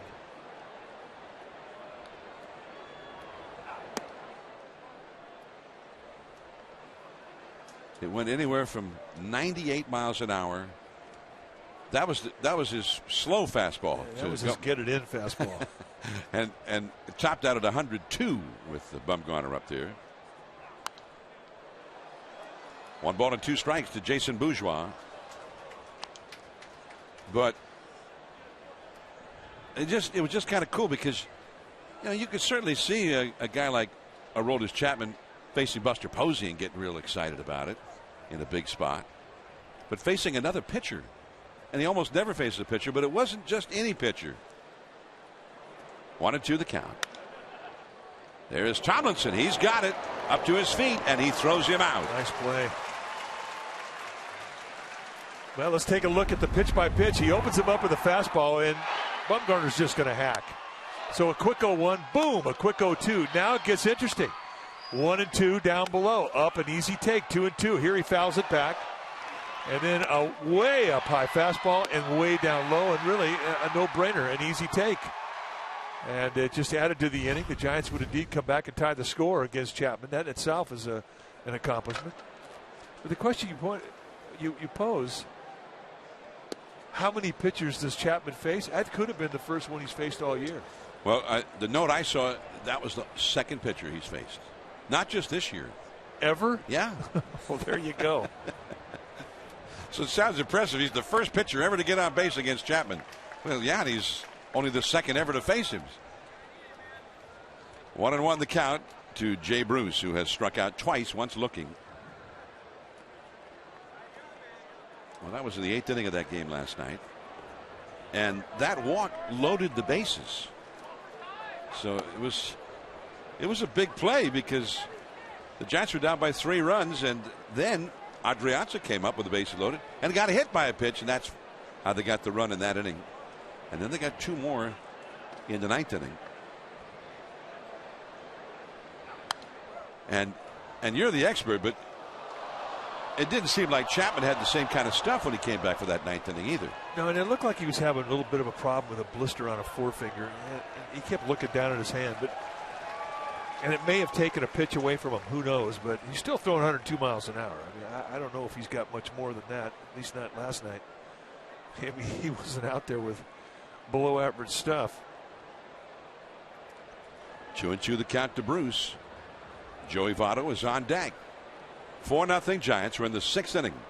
Jake Peavy's allowed only 3 hits. This begins the 3rd time through the batting order. He's retired Bourgeois, the leadoff man. And now he gets Bruce for the 3rd time. Bruce has struck out 3 times in a row. 8 strikeouts total for Jake Peavy.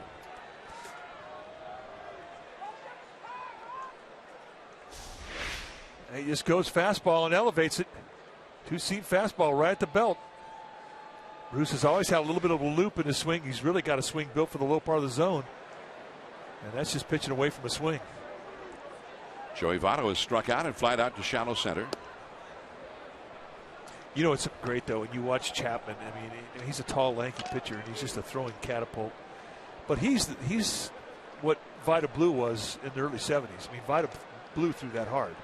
As hard, maybe even harder. Who knows? I mean, but that's the closest thing in today's game that you had to the great Vida Blue. I remember, and I went and watched Vida Blue pitch some games at the Oakland Coliseum in his great year, 1971. He was 17-3 at the All-Star break. He ended up pitching over 300 innings that year. And Reggie Jackson pointed out to me that ball is hit well. Pagan, and the ball it changed directions. Wow. And I think you could see that on camera. He's going back one way and the ball starts fading another. Now, what will cause that is when you hit a ball so flush that the spin gets knocked off the ball and the ball becomes a knuckleball. And right here, it just takes off and goes the other way, and they can do that. It is weird, and it's not a fun play when you're an infielder or an outfielder trying to catch a ball that hard, hit that hard when it's knuckling. 32nd double of the year for Joey Votto. So that's the 4th hit for the Reds. And with 2 down, here is Brandon Phillips. He has a double, and he also has struck out in this game. Reggie Jackson said that not only did Vida routinely throw 98 to 100 miles an hour, in his opinion, but he'd throw 100 miles an hour right there on the black. Catcher gave him a target on the black. That's right where the fastball went. And a great curveball. That ball is fair. So it's going to be another extra base hit here. Votto in to score. And Brandon Phillips gets his second double of the game, and it is 4-1 Giants. 2 consecutive doubles, and the third time through the batting order has been a problem area quite often for Jake Peavy. George Cantos heads down to the bullpen.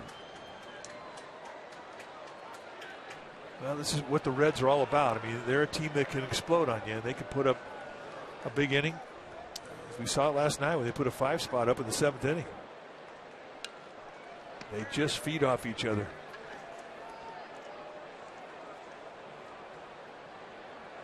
The Reds have a left-hander up in their bullpen.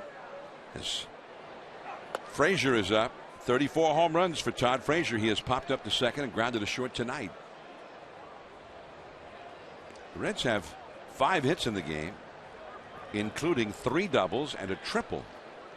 2 doubles in a row here.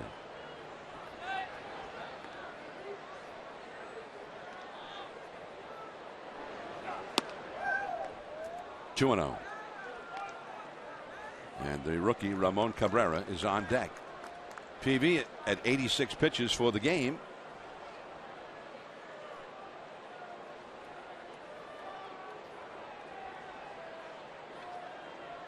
Base hit could mean a run. A very dangerous hitter at the plate. And a 2-0 count. 3-0. You still got a 3-run lead here. I mean, we talk about how you really have to stay away from the walks with these guys. As offensive as they are and explosive as they are, you still have to make them swing the bats when you have a 3-run lead. Now Jeremy Affeldt, a left-hander, heads down to the Giants bullpen as well. There he is, number 41. George Cantos, the right-hander, already heating up down there. That is foul.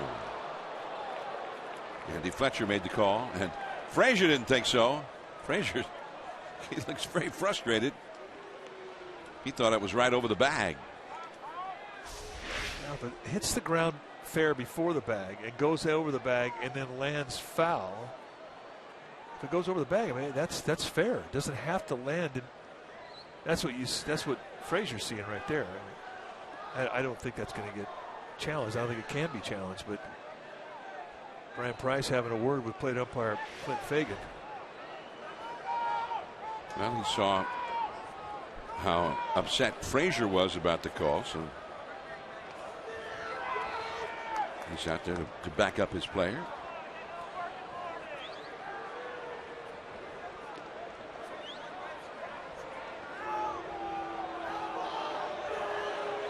But maybe, I mean, if you're Price, can you just say, listen, if you thought it was fair, couldn't you meet up with those guys and maybe you could convince them to change it?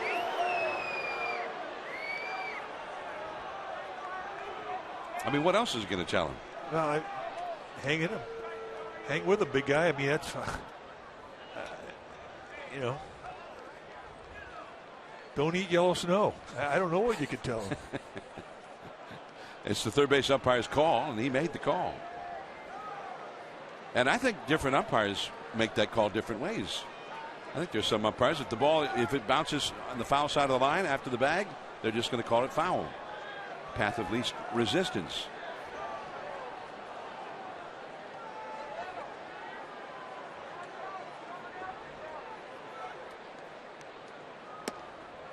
Well, that's a walk for Frazier. And now Cabrera, the young catcher, is the possible tying run, but here comes Bruce Bochy.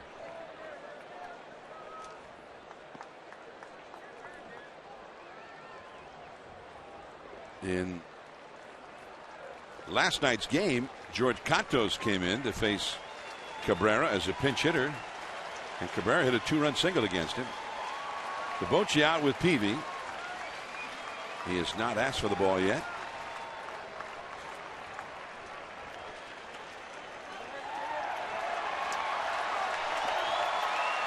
And he's leaving Peavy in. Well, then that qualifies as a meeting on the mound brought to you by Ring Central. Business communications made simple.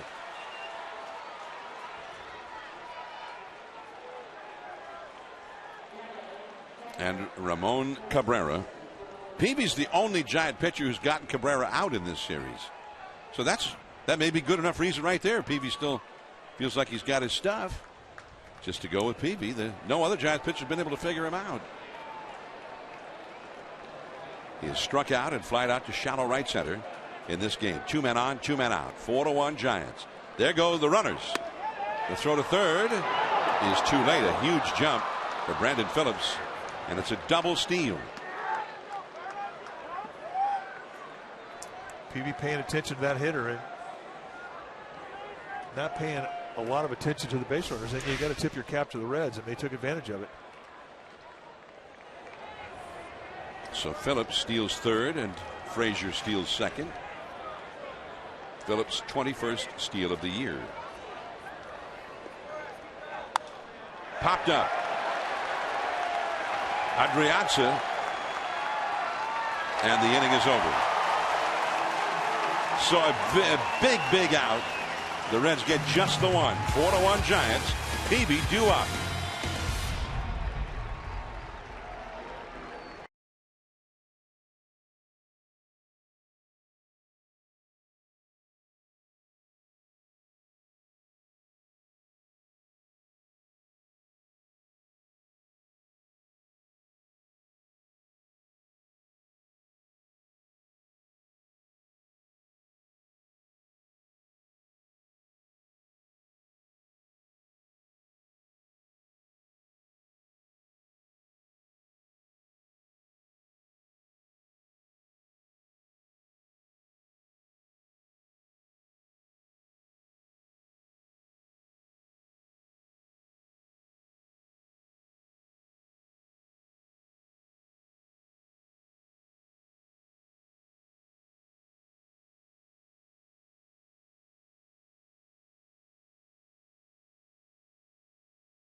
Brought to you by Heffernan Insurance Brokers. Insurance and financial services for you and your business. Visit hefins.com.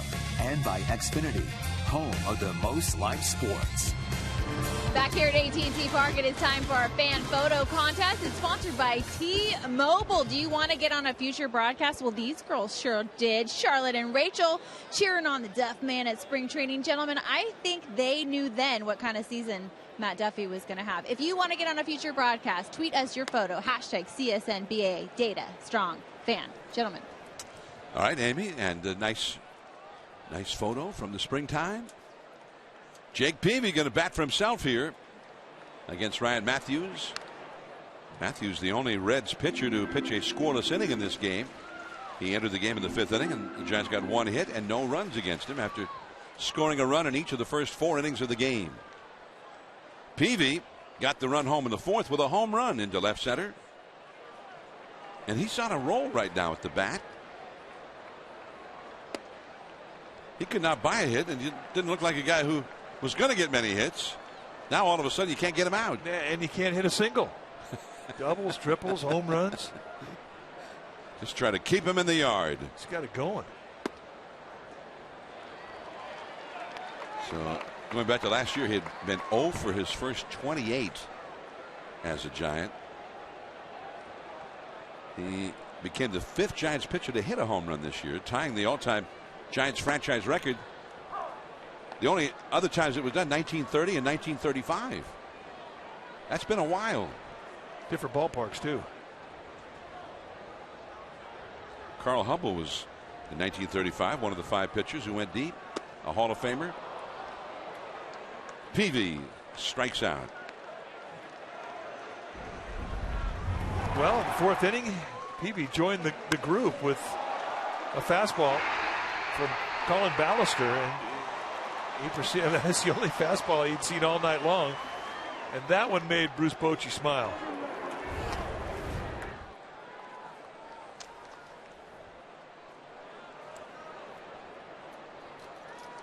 Here's Pagan now.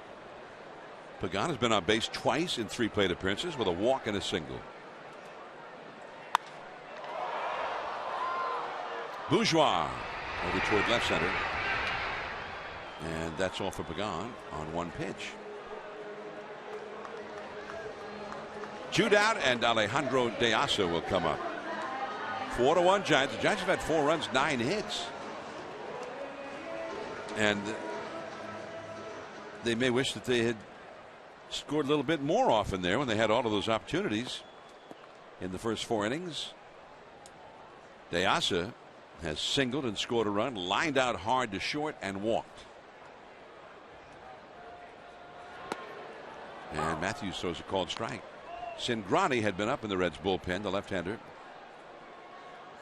And he's still up, ready if needed.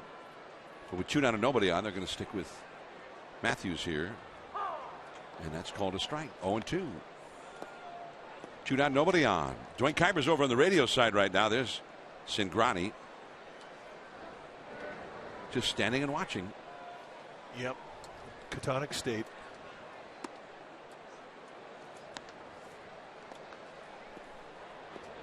Matt Duffy on deck would be next. Dwayne Kuiper will be returning for the 7th inning. I'm packing my bags, Mike. Well, your bags are packed. You ready to go? That ball is drilled into the second archway. Bruce picks it off. A double for De Asa. His 2nd hit of the night. 3rd time he's been on base. Now, he hasn't had a bad at bat tonight.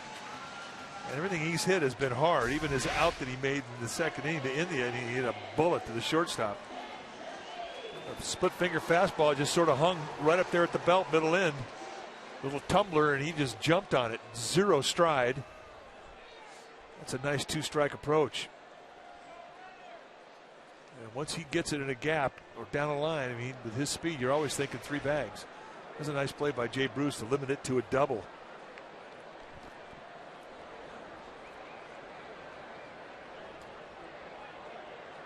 #15 double of the year for De Asa. 1 ball and no strikes to Matt Duffy, who has grounded out to 3rd twice and struck out once. Giants have a chance to get that run they gave up at the top of the 6th back.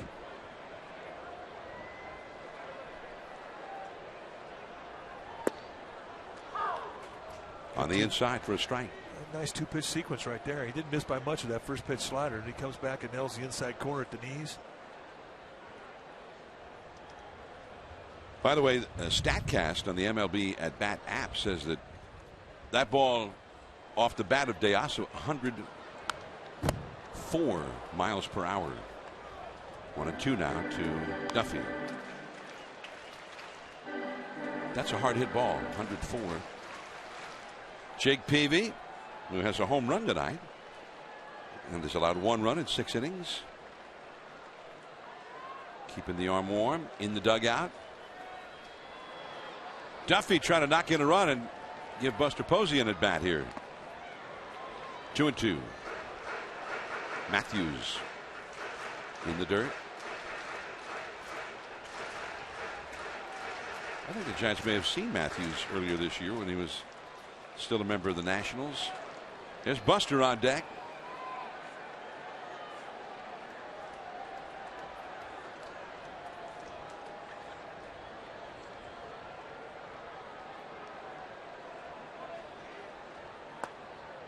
Full count.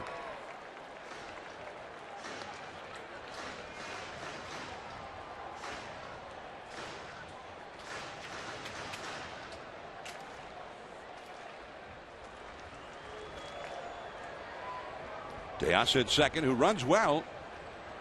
Will be off and running at the crack of the bat here with 2 down. Duffy, who's hit well all year long with runners in scoring position, came into this game having hit .391 in those clutch at bats. He's been one of the tops in the league for success in these kinds of situations. And it's a walk. Wow. You see Matthews very upset with himself. Well, now he's got to pitch to Buster Posey with 2 men on. Yeah, this is all going on with 2 outs. And DeAsa, by the way, stole third base while ball 4 was being thrown. Standing up. Again, taking advantage of a pitcher paying too much attention to the hitter. Easy to do with 2 outs.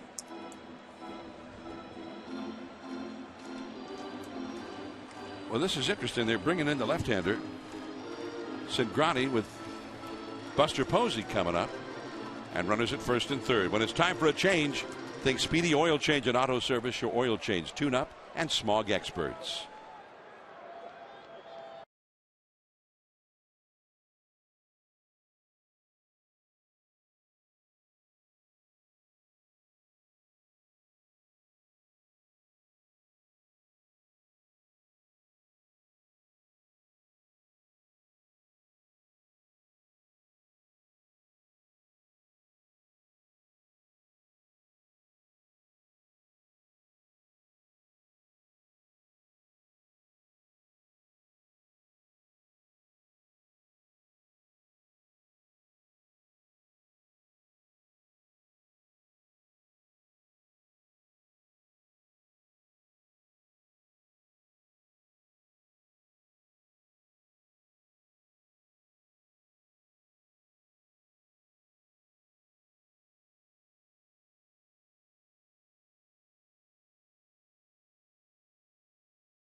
Highlights and pitch tracking info on your out-of-market fantasy players live or on demand on over 400 devices. Blackout and other restrictions apply. Get MLB.TV today.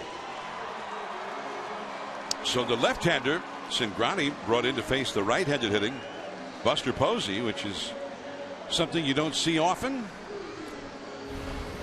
Oh, you're right. A left-hander to face Posey, you don't see it. I don't know if you've seen it all year.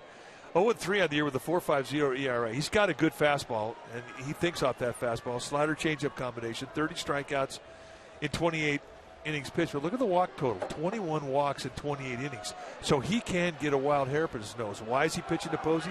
Posey 1 for 8 lifetime. Out of play. 92-mile-an-hour fastball.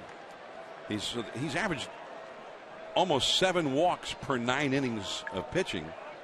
This guy just, 2-3 years ago, he was one of their top young pitchers in the starting rotation. A great fastball, and we've seen outings where he'll throw 90% fastball and not get hit hard. And Brian Price is no fool. He's a good baseball man. I mean, he knows the deal. But he also knows that Posey has not had good swings against Cingrani in the past. They know every ball that Posey has ever hit off Cingrani. They know how hard he hit it. They know where he hit it. And that's why he's being allowed to pitch to Posey. Well, you have to give Price credit here, because if Buster ends up getting a hit, it won't look very good. But he's quickly ahead of Buster, 0-2. Into center, there's Bourgeois. And he puts Buster away to end the inning. 2 more stranded. The Giants have left 8 men on base in 6 innings. Dwayne Kuiper will return from the radio side.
Toyota dealers for tonight's ball game. Let's take a look at the numbers. Reds 1 run on 5 hits. No errors. Giants 4 runs on 10 hits, 1 error. And Jake Peavy outstanding. 6 solid innings, 1 earned run allowed, 8 strikeouts. And Marlon Byrd is putting on a show with the bat against his old team. 2 for 3, a double, triple, and RBI. He scored a run. And Jake Peavy is also doing it with the bat. Hit a home run tonight, the 9th home run by a San Francisco pitcher here in the 2015 season. So we go to the top of the 7th. 4-1 Giants. Here again, Dwayne Kuiper. All righty. And here's a Eugenio Suarez facing Peavy. And a strike. And it's 0-1.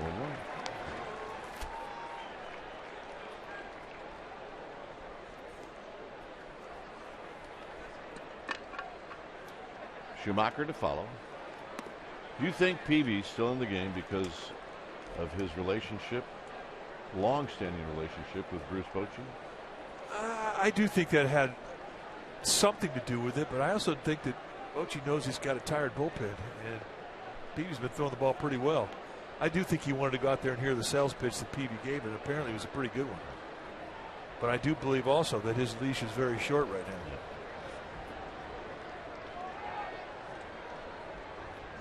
A ball and a strike to Suarez, and it's high. You didn't happen to mention about Cavswells, did you? No, I was waiting for you. A gentleman. This is driven into right center field, hit well. Pagan on the move, and he can't get it. And it's a ground rule double. Pagan almost got it. Well, it would have been one of the best plays of the year had he been able to. So Suarez, a leadoff double here in the 7th inning. We've been impressed with Suarez swings. I mean, he has really shown a good approach offensively. You're right over there? No, I was just stretching for Pagani. Oh, almost had it. I thought I was losing you. Yeah. Actually, I fell out of my seat. Anyway, Alvin Garcia from Cavswells brought in about 30 cheeseburgers. So we want to say thank you. They were fabulous. They were beyond fabulous. Those things were good. So they're in the city, so check it out. On the ground, foul. And it's no balls and 1 strike. Yeah, they're over there on Chestnut, Cow Hollow. So we give it 2 thumbs up as you see Burke Badnop finishing off his warm-up throws.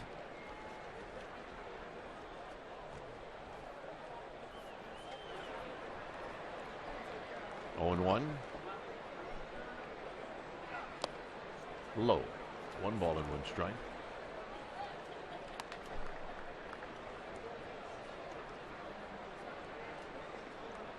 On deck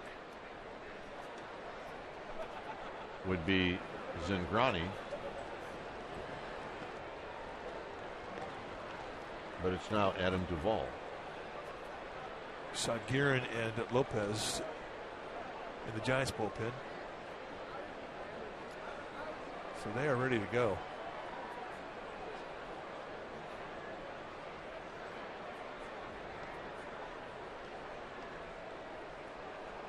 The pitch into left center field. I don't believe anybody's going to get there. They do not. That's going to be a double. It's going to knock in Suarez, and it's now 4-2. And I do believe that's going to do it.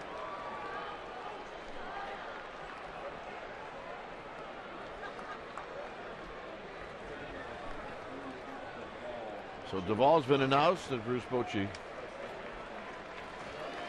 goes to the pen. And Guerin's going to be the new pitcher.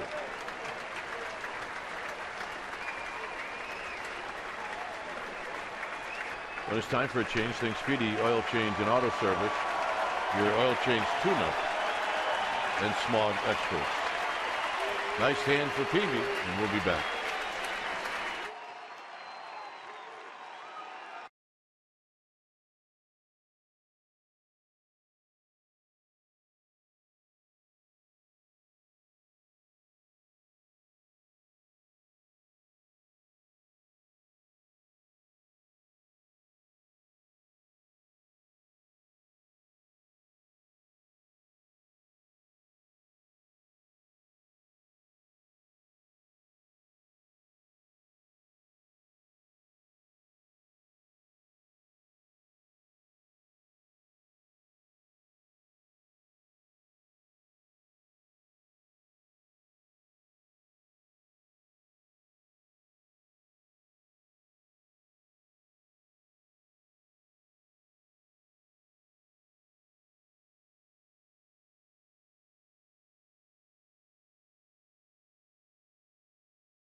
Presented by Visa.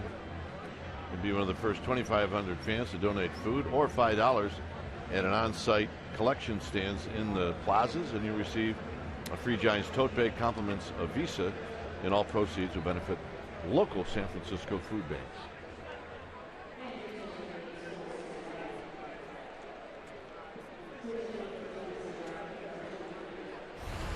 So here's Guerin.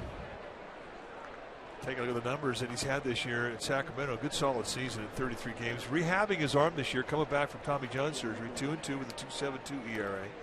Over a strikeout, and he's got good stuff. Low 90s sink, high sidearm delivery. Hard slider. And Duvall takes a strike. It's likely these two played together, right? They absolutely played together. Teammate against teammate.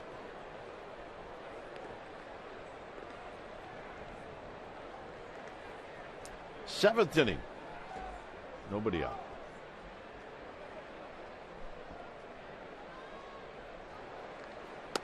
Another strike, and it's 0-2. Backdoors him with 93-mile-an-hour sink. Guerin's no baby. I mean, he's got almost 3 years in the big leagues. There's the night for Peavy. 6+ innings, 7 hits allowed, 8 strikeouts against a walk. He is responsible for the runner at second. And 6 strikeouts through 3 innings.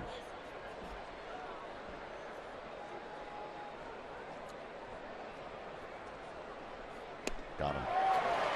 So 0-2, and he went way wide, and he got Duvall to follow. So that's a big out. You're running for second base and nobody out. You're trying for the strikeout. You saw the strikeout numbers he had down in Sacramento, over a strikeout an inning. And he knows Duvall.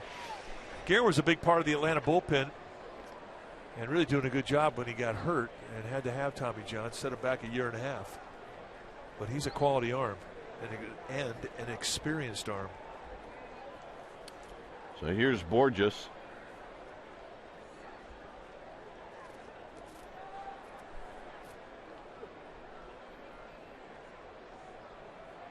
And strikes. So right now he's just throwing strikes. But 93-mile-an-hour sink, I mean, that's the thing that Guerin brings you. That's high velocity with that type of movement. If you're playing in the infield, be on your toes.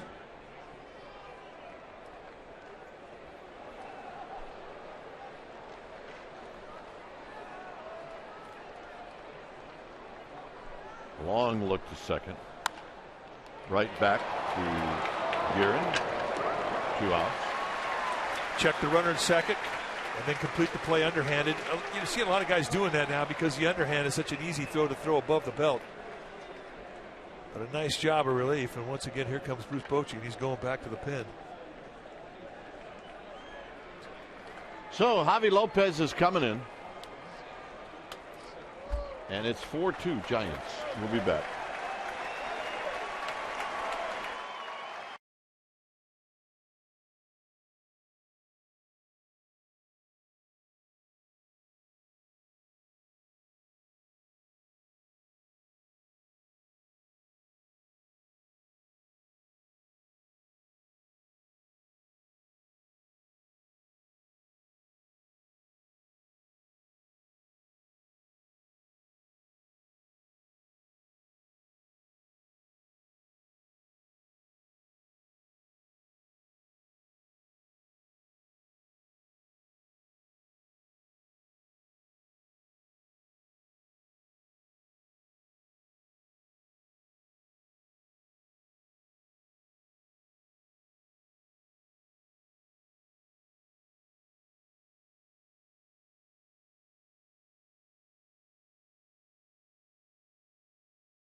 Francisco Giants and may not be reproduced or retransmitted in any form, and the accounts and descriptions of this game may not be disseminated without the express written consent of San Francisco Baseball Associates, LLC. Giants are leading 4-2. As Lopez is on to face Jay Bruce. Numbers for Javier Lopez, 70th game that he has come into this year. Everyday Javier, 1-0 with a 1.46 ERA.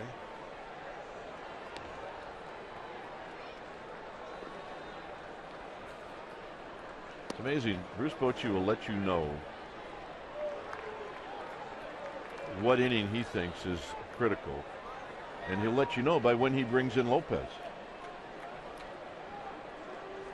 Now this is the thump that he's facing, as he so often does when it's the thump from the left side.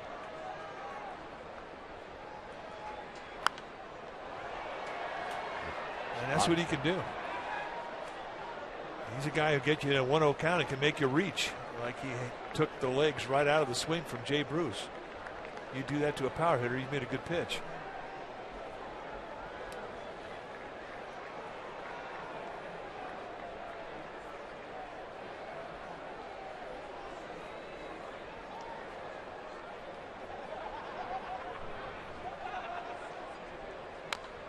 Foul at the plate. 1-2.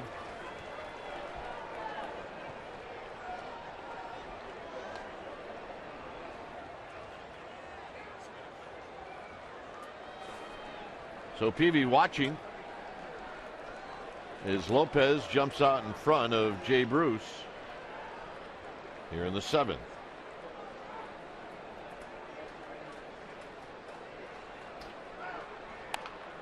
Right back to Lopez, and that'll end the inning. So the damage is 1 run. Jake Peavy appreciates that. It's 4-2 Giants.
For the Giants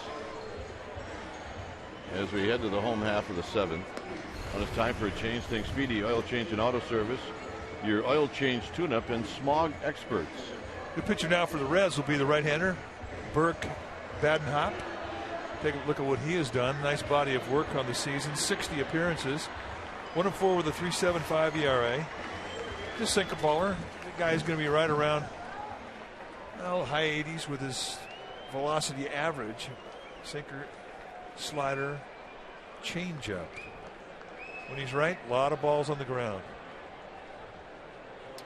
And he'll face Belt. Belt will look at the overshift.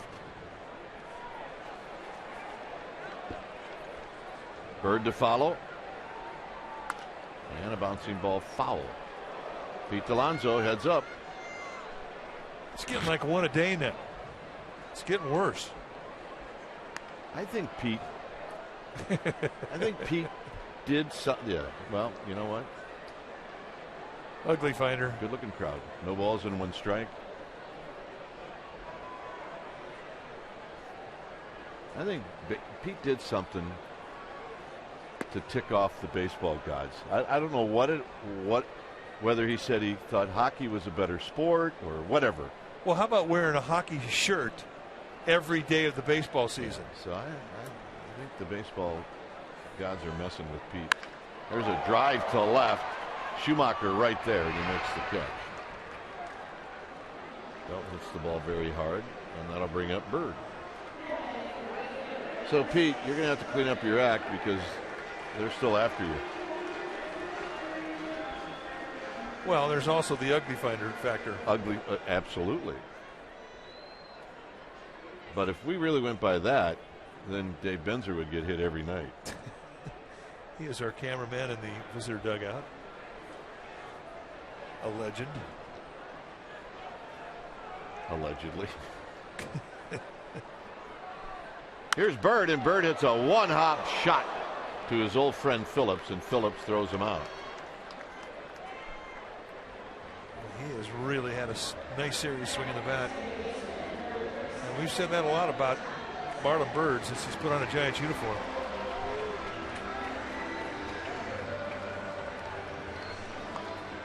Well, I'm sure Bird's walking back thinking, you know what, I played all these years behind Brandon Phillips. I should know better than to hit the ball to him.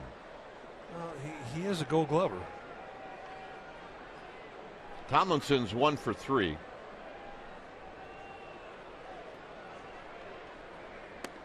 And a strike, and it's 0-1.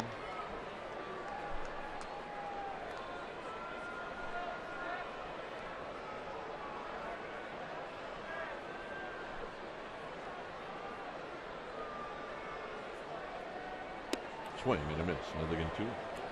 You talk about Zito at all? Not yet. That is really a great story, and you and I will talk about that at length tomorrow, or Friday rather. But Barry Zito back in the big leagues. He's going to be in the big leagues. Tomlinson, no, he doesn't go. 1 and 2. Which got a call from Billy Beane. Billy said, "You want to finish up in the big leagues?" He said, "Give me a day to think about it." Talked it over with his family, and he is going to be in the big leagues. Good for him. And I hope they do work it out where Zito faces Hudson. It would be great. That would be very cool. And let Mark Mulder throw out the first pitch. That would be very cool. Chopped foul, third base side. So you thought this through. Giants on their next road trip, they go to 2 cities, San Diego for 3, and then come back to the Bay Area and play 3 over in Oakland. And I think every Bay Area fan would like to see the matchup of Zito against Hudson, as these 2 great pitchers are finishing out their careers. Plus Zito, if he does start, remember Zito got a hit off of Verlander in the World Series, right? It's true. He's going to be the DH in Oakland. I think I'm stretching it too far here. Yeah, that may be a bit of a stretch. Come on. There's a flare to right and a base hit for Tomlinson.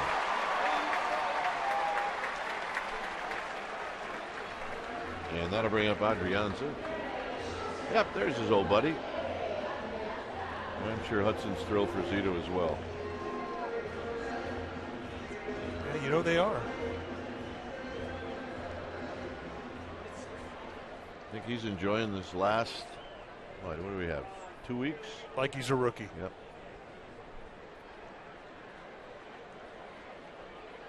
I think his family wants him home. Well, I do believe they've earned that right to say that to him. 17 years in the game. Tomlinson goes. Here's the throw, and they got him. No, the ball squirts away.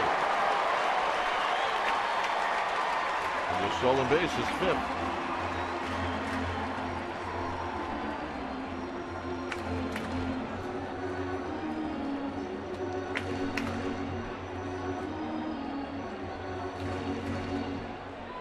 Just messing with him a little bit.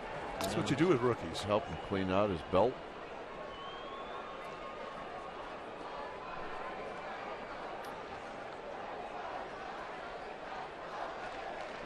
So do you think Hudson knows what he's going to be once he's retired in that family? Well, I think he's going to be a dad full time for a while, and I do believe at some point he's going to get back in the game. I think he's going to be a cab driver. I mean, that's what you do when you have 3 kids, right? Well, that's true. He assumes the responsibilities of mom. And that's drive him here, drive him there, pick him up here, pick him up there, bring him home. Yep, that's it. There you go, Jim. And a smiling cab driver, I might add. He is definitely going to be loving it. Outside. 2 balls and 1 strike. But it takes about a year. At the end of a year away from it, you start to look to that sports page a little bit harder. I agree. And games are on TV, you start looking at it a little bit harder. Also around February, you don't really, at that point, miss going to spring training, but you think about it because that's what you've been doing. Adrianza, center field. A little something behind it is Borges is back. He's not going to get it. And Adrianza's going to third, and he's going to make it. Backing up is Badenhop, and the Giants pick up a run. It's 5-2. That's a big run. And he is starting to finally find the comfort zone. For the longest time, he was looking for confidence, and he has found it this homestand. What happened here with Borges? Do you have any idea? Yeah, I think that the wind really affected this ball. I mean, it had some slice that went away for Borges, who's got great range, and he just couldn't catch up to it. He slowed down. And watch, as soon as he starts sniffing gap, he kicks it into another gear. Here, boom. Here's Jared Parker. Parker saw 1 pitch and hit it out last night, and here he takes a strike.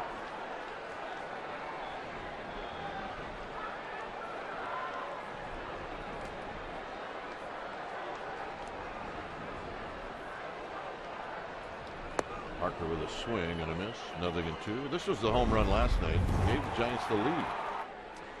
Well, and he jumped on the first fastball he saw.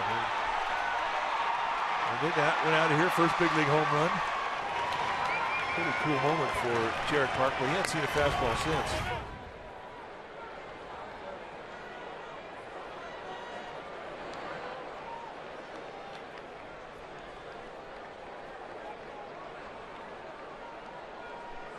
So Badenhop ahead 0-2.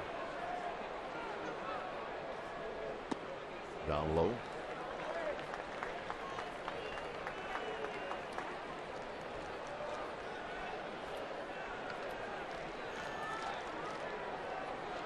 Uglier finder. This guy he is stealing the show tonight. I'm in totally. It's 1 ball and 2 strikes. Rolled foul. Hey, you come out to the yard and you have fun. And if you can do it, make those around you laugh, and that guy succeeded. Yeah, he made us laugh. And that's what we figured we're going to do a bunch of times when we come out. At least 10 times a day. That's the average.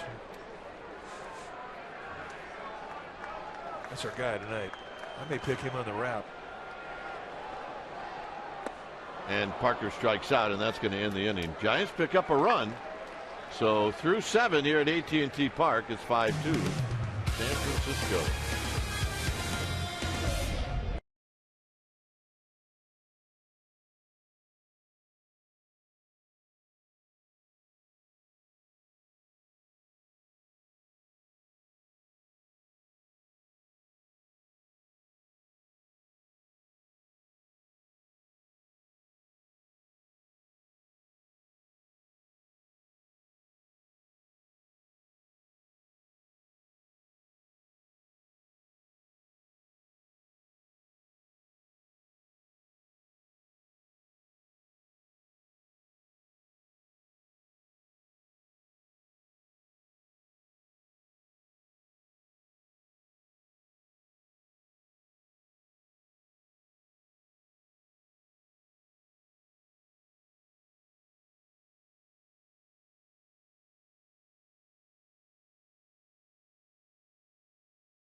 For the break, we gave fans a look back at Jarrett Parker's home run last night. A special moment indeed, as it was his first major league home run. I talked to him about it today, gentlemen. He said at the time of that bat, he was just trying to make an impact and help his team. He did indeed get that ball back last night. I know there was a little bit of a controversy. He got it. He traded a bat and a picture and a hug, the demands of fans these days. That ball will be going to his mother, Deborah. He said when he did get home, he had a chance to watch the highlight, and he realized it was a dream come true. Jarrett Parker, guys. All right, Amy. A hug. That's good. Yeah. It's time for a change. Think Speedy Oil Change and Auto Service. Your oil change tune-up and smog experts. 15th game for Mike Broadway. 12 strikeouts in 13 1/3. He's got a good fastball. Good hard breaking ball. You saw it. He's got a better one than that. So he gives the first pitch, get it in breaking ball. Then he buzzes him upstairs with a 95-mile-an-hour fastball. And that sets up a big, hard, nasty slider in the dirt. And he's got a good strikeout slider. It's one that's effective to both lefties and righties.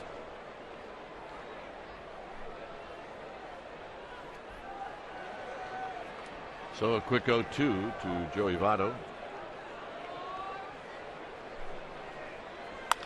Up the middle and a base hit.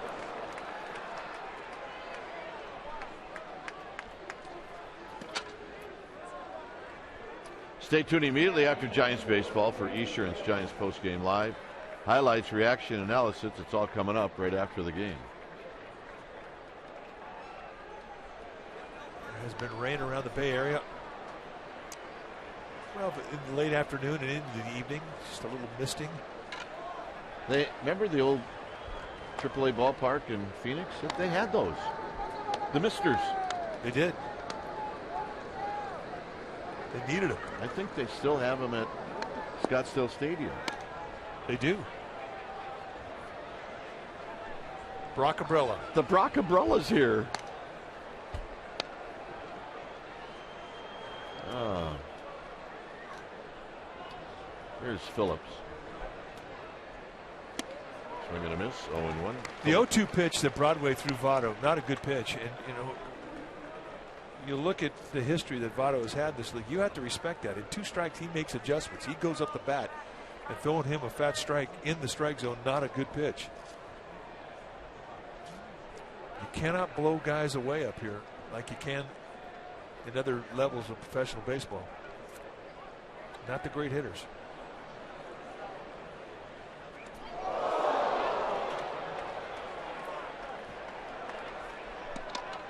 So Broadway very upset as he hits Phillips. And that puts the tying run at the plate. And that's going to bring Dave Righetti out, try and bring some calm back into this. It's just a wild pitch. It's a right on the leg. Phillips had nowhere to go, and immediately Hunter Strickland coming out to the Giants bullpen. So Dave Righetti going to take as much time as he can here.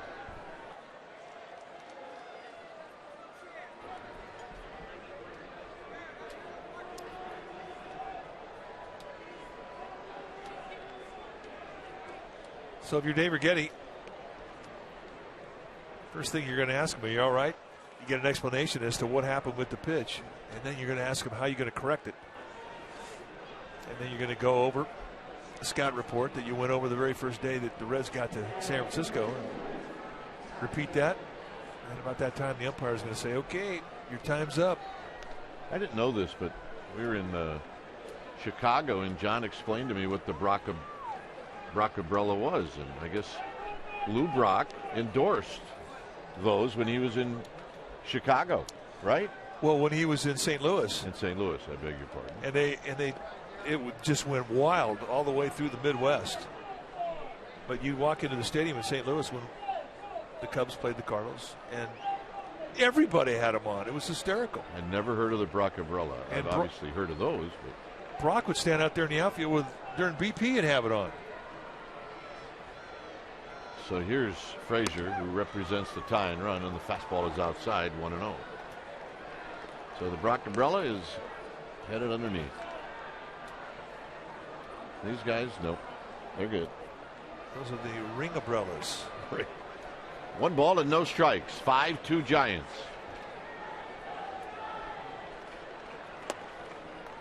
Two and 0. That's a big pitch right here. You can expect Todd Frazier to come out of his shoes here. Down 3, 2 men on. He's thinking one thing: tie it up. He hit the big home run last night. Not close. 3-0. He's got a sling in his delivery, and he did not have that last night. Last night he was electric. He had a 1-2-3 inning, and tonight he is searching for that grip, that release that'll get him back in the strike zone with some command. Because the problem is when you lose your feel, now you're just trying to throw a strike, and when that happens, that's when you give up big time fat location. He has a green light here, no doubt. So you got to be careful here. And he gets the strike. Affeld is going to join Strickland. It's 3-1.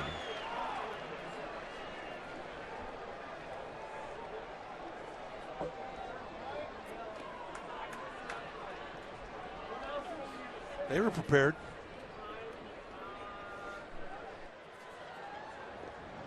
Three balls and 1 strike.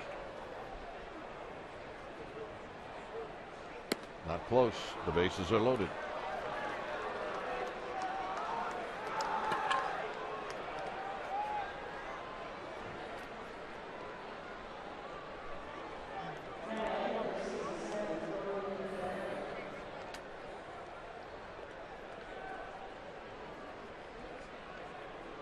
So Bruce Bochy's coming out.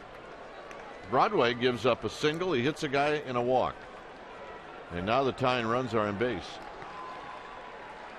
So Strickland's coming in to try to save the day. Giants are leading 5-2, but in trouble.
Tomorrow morning on KNBR 680. That's a hit. Right now, Strickland has got some work to do. Well, he inherits the ultimate mess. Bases loaded, nobody out situation. 49th game that he has come into, and he is equipped to get out of this. Over a strikeout an inning, 48 strikeouts against 9 walks.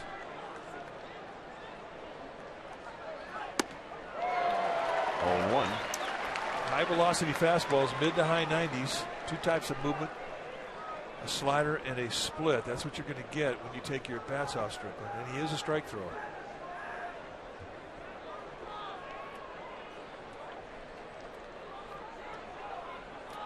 See, the bases are loaded and the 0-1 pitch coming up. On the ground to Duffy. Duffy's going to go around the horn. That's 1. That's 2. A run scores. It's 5-3. Well, and that's the beauty of a 3-run lead. I mean, Duffy had the play to come home if he wanted to, but it's a much more difficult double play to go from 5-2 to 3. than it is to go to 5-4 to 3. And the important thing is you had the run to give. You needed the 2 outs, and they got it.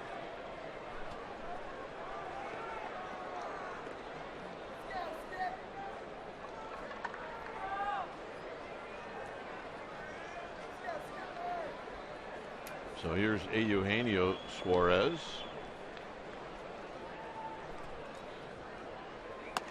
Way outside. Buster Posey on the backhand. 1 ball and no strikes. Hunter Strickland did his best to try and throw that ball by Posey. He did. He really did. Nice play from Buster Posey.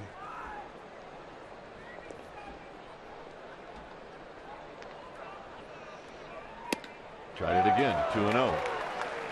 I don't know how he got that one. I don't know how he got the first one. This one was even harder. This was extendo left arm for Buster Posey. 1 ball and 1 strike.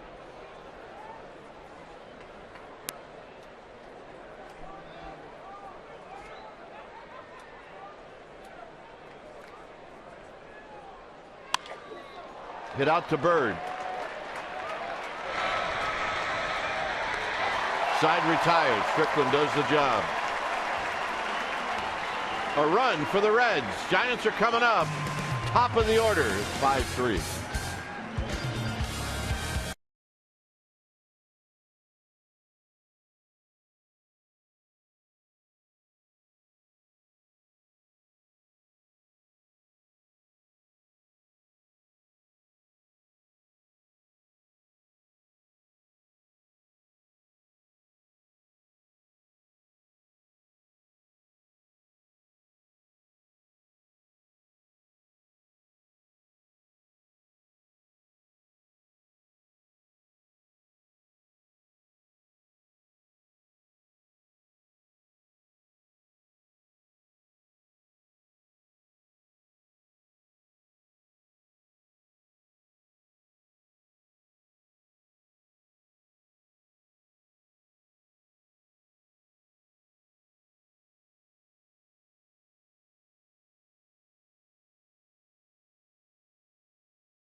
This year against the Reds, Santiago Garcia gets to save by recording 3 strikeouts on how many pitches? 9. The immaculate inning was the first by a Giants pitcher since Trevor Wilson did it in 1992. That was pretty cool. They don't happen very often. We had a big roar from the crowd as it actually started to rain fairly hard. Here's Pagan. And these guys, they're probably 10 years old, never seen rain. This 10-year drought, man, it's wearing everybody out when it's time for a change. Think Speedy, oil change and auto service, your oil change tune-up and smog experts. So Carlos Contreras, the new pitcher for the Reds. And you're going to see another good fastball. I mean, he's mid-90s. He will sink and cut the fastball. He's got a slider and a changeup.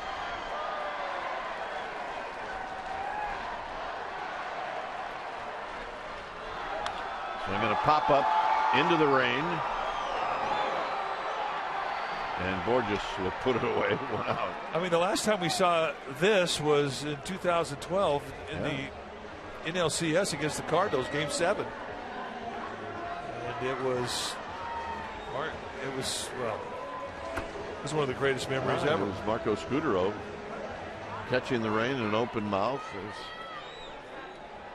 I am shocked that our fans even have umbrellas. I thought those were extinct.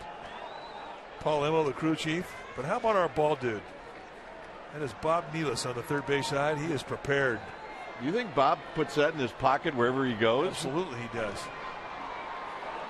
That's the only possible way that you could have a slicker in Northern California. I love the ingenious of just putting the helmet over. Hey, Bob, can you move back a little bit? Hey, Bob. Because he is a little wild. But he's got his cape of invincibility. He's not really worried about it. Oh, there's the Scudero shot. It's 2 balls and no strikes. That was a happy night. Yep. All right, here we go. That looks a lot better. Much more attractive. Bob. Outside 3-0. How's Ingrid doing down the right field line? He's doing good. Is everything all right? Oh, yep. Yeah. She's got it going.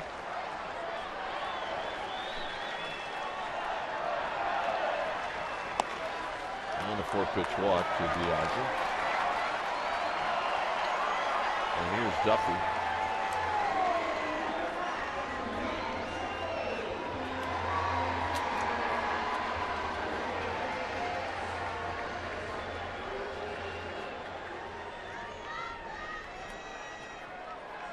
Hard Marty, he's got his slicker going. I don't think that's a slicker. I think that's a towel, Mike. Yeah, see? So we're getting the grounds crew out to help out with the mound, maybe get a rosin bag that's not soaked. So you bring out some turfus. Now we're good. So who asked for the grounds crew? Oh, they wanted just a new rosin. I got you. That makes sense. Yeah, the rosin bag, when it gets wet, it's really not much. It's worse. Good for you. Yeah, you're right. I mean, it'll just stick to you.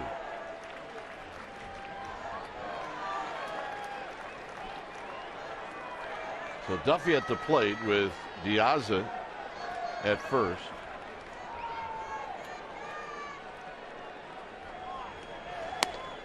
And a strike, a belt tie strike, and it's 0-1. Not too many of those tonight with Clint Fagan. Yeah, I think that's why we got the reaction we did from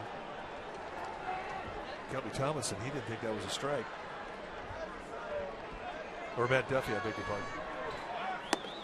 Runner goes. Diaz out. 2 down.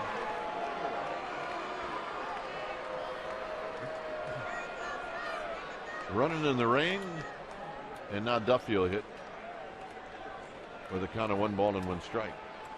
Well, there's the skid marks, and it is a little juicy out there.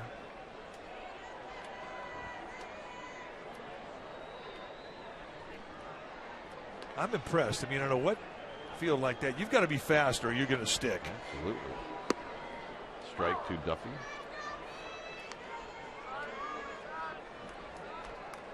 Slow guys, they hit the dirt, and that's it. It's like a slip and slide.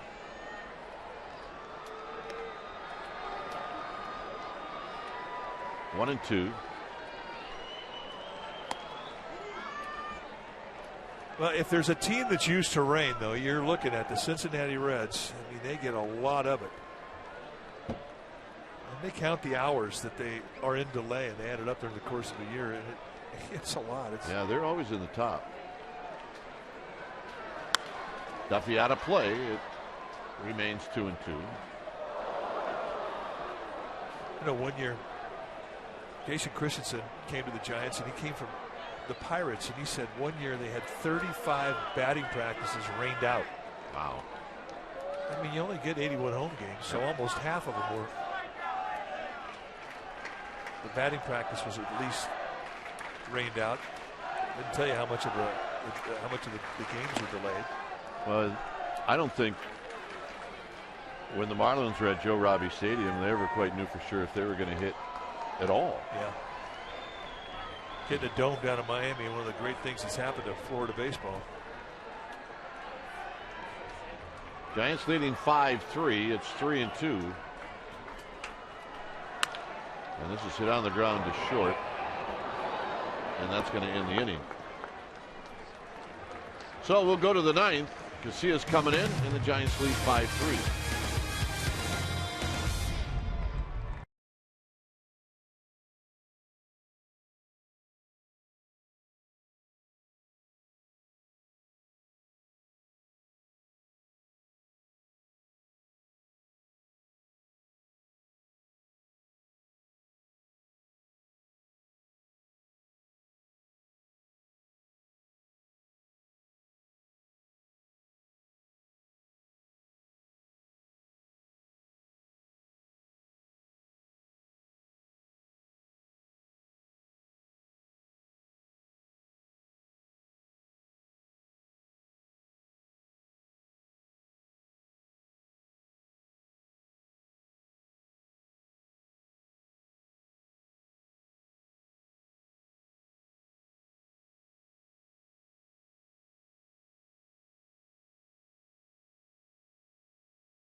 Some of the sights and sounds of this ball game tonight, where it's 5-3,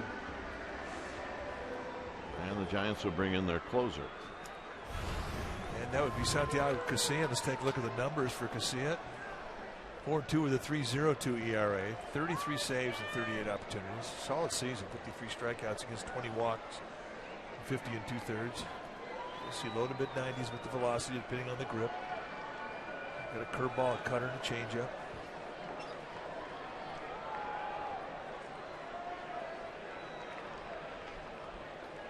So Schumacher waiting on Casilla.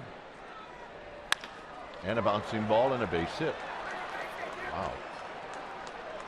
There's 3 hits for Schumacher tonight. So just like that, the Reds get the tying run in the batter's box. The catcher Tucker Barnhart is going to pinch hit.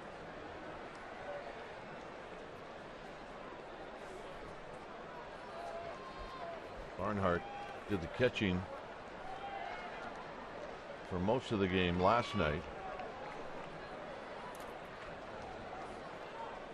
and went 1 for 5. He's the tying run.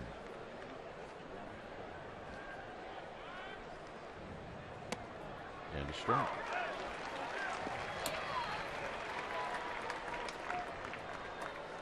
Kind of wet in the on deck circle. Not that anybody ever stands in that thing anyway.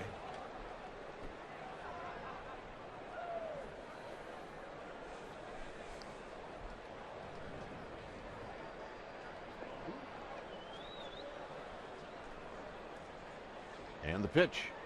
And Barnhart takes low. 1 ball and 1 strike.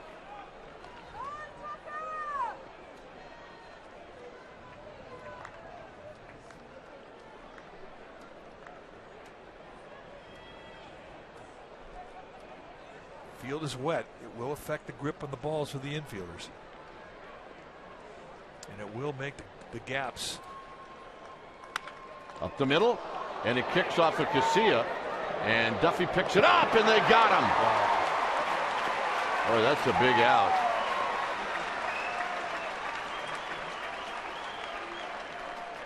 And that'll go 1-5-3 on a nice play. That is a huge break. I mean, that was going right back up the middle. I don't think anybody, either Adrianza or Tomlinson, could have gotten this ball. As hard as it was hit, it may have been wrong, but here anyway, a nice play, a 1-5-3, and they get a big out. We talk about the wet baseball. I mean, how does it affect a play like that, Kate? Well, you want to get a decent grip on it if you can, but the ball's going to be wet.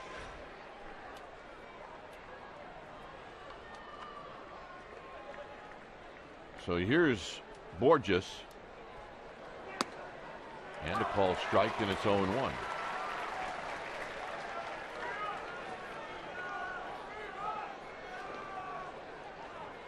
Borges is 1 for 4. He tripled in the third.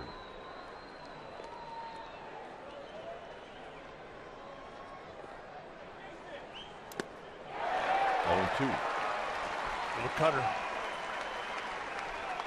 And Borges out front.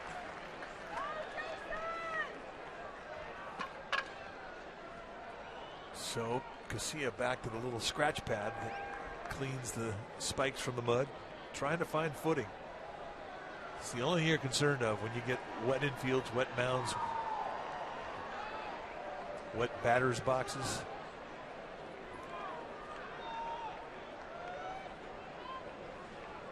No balls, 2 strikes.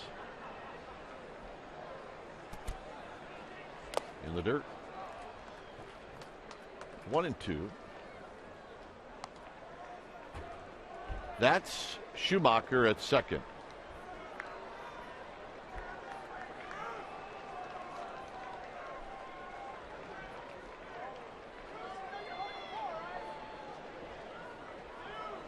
One and two.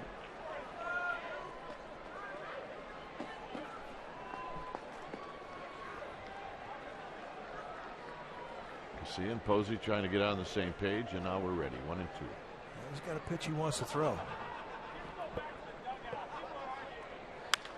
And that'll be a base hit into center field. They're going to hold the runner at third. So he wanted to throw that curveball. He left it up in the strike zone ahead in the count. And the problem is now you're going to have to face Votto. Not now, but eventually. There's the hang. Nice job of defending the strike zone for Bourgeois. And now not only is it a base hit that puts 2 men on base, but Bourgeois is a base stealer. And he's very fast.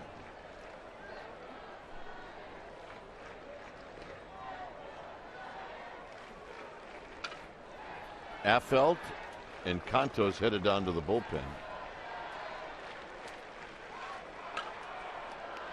Reds have got it set up the way they want it. I mean, they got their 2 big bangers coming up, Jay Bruce and Joey Votto. And if you think back to game 1 of the series, the way that it ended, a game that was right down to the wire in the 9th inning. Jay Bruce hit an absolute rocket off of Santiago Casilla to Marlon Byrd in right field. And that's how the game ended.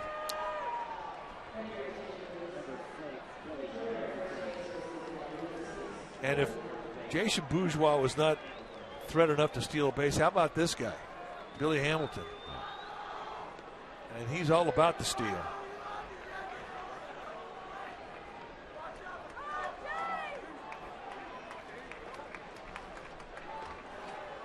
So Hamilton is now at first. With 56 stolen bases on the year.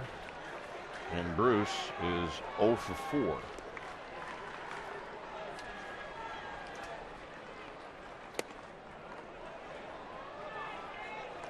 One ball and no strikes. Hamilton has not been able to play in the series because he has had a sore shoulder, but his legs are fine.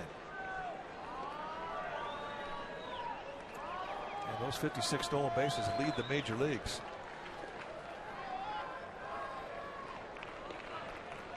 Posey, you can see him keeping an eye on Hamilton. And a curveball bounced foul. And that had some hang time to it. I mean, he had Bruce out front on it. But it was up.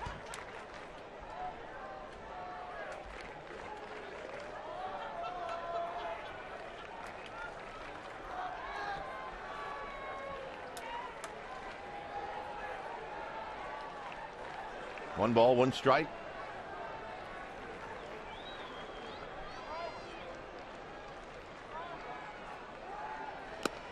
One and 2. 93-mile-an-hour fastball with 2-seam movement in the outside corner, and he gets a swing through strike. So now he's got 2 options. You can go back out there again with 2-seam movement off the plate and see if he follows, or you can bounce a breaking ball down below. Either the curveball or you cutter on his back foot. That throw over called by Bochy. You're concentrating so hard on the hitter if you're the pitcher in this situation when you're heading to count 1-2. Easy to forget about the runner at first. Bruce Bochy did not. We'll check the runner again.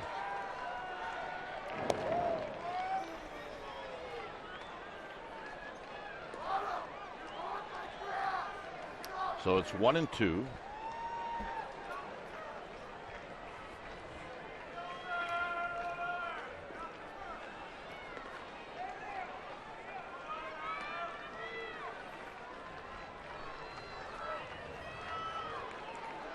Hamilton goes, swing and a miss.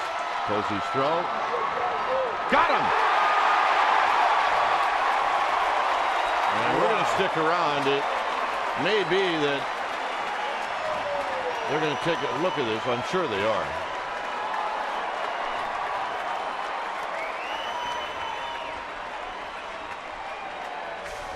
Well, if they don't take a look, the game's over. I mean, strike them out. So they're going to take a look at it. And Eugenio or Adrianza. He might be out, Mike. He had to raise up the glove to catch the one hop. There was a little bit of window of opportunity. It's a matter of if he still got the tag on him. I don't know. I don't know if there's enough there. I really don't. This replay review is presented by Xfinity.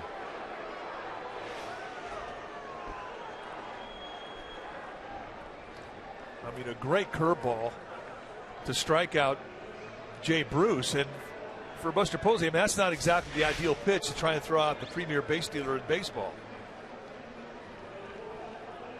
Different angles, Mike, give me different thoughts. Take him off the bag.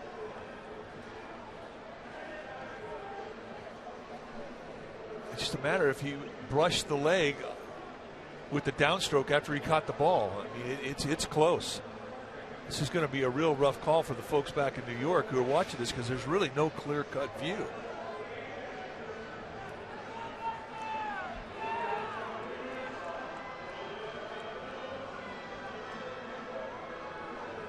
I don't know if we've seen a replay that has the game-ending play on hold. So Hamilton is safe. And Votto's coming up.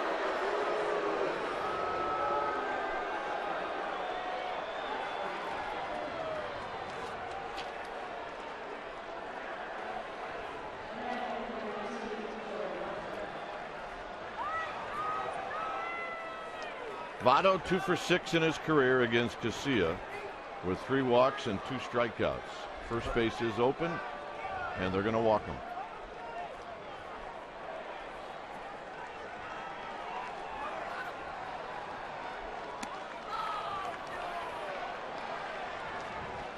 Phillips, 3 for 10 lifetime. And he's got 2 doubles tonight, too. He's seen the ball well. He's swinging the bat well, especially with balls that are out over the plate and away from him. I mean, the Reds just refusing to go away, and really they have to respect the game, and they have in this series. They played the Giants tough, even though their season has been decided. They are giving the Giants all they had hoped for. So here's Phillips.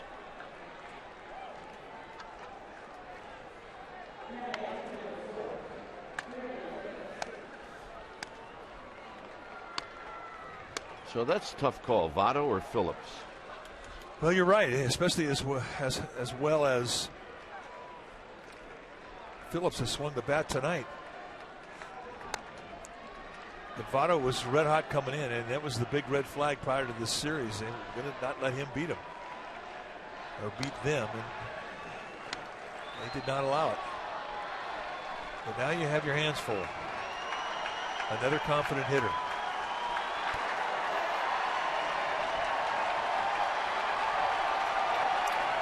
And that's what he has done career-wise with the bases loaded. One of the best in the game. 1 ball and no strikes.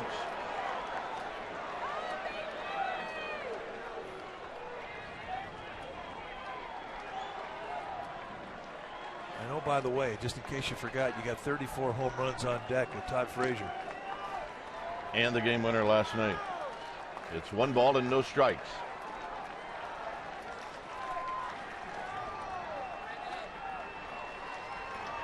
See, it gets the sign from Posey. 2-0.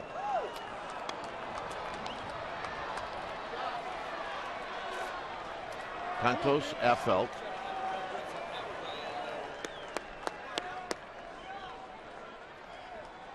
I mean, he doesn't have to give in to him. He does not. You've got 1 run to play with. And if you get a feeling out there on the mound that this guy up there's got you timed and his back leg is not fooled, you could just nibble away. You do not have to flat out challenge, and that's the beauty of a 2-run lead. And a strike. 2-1.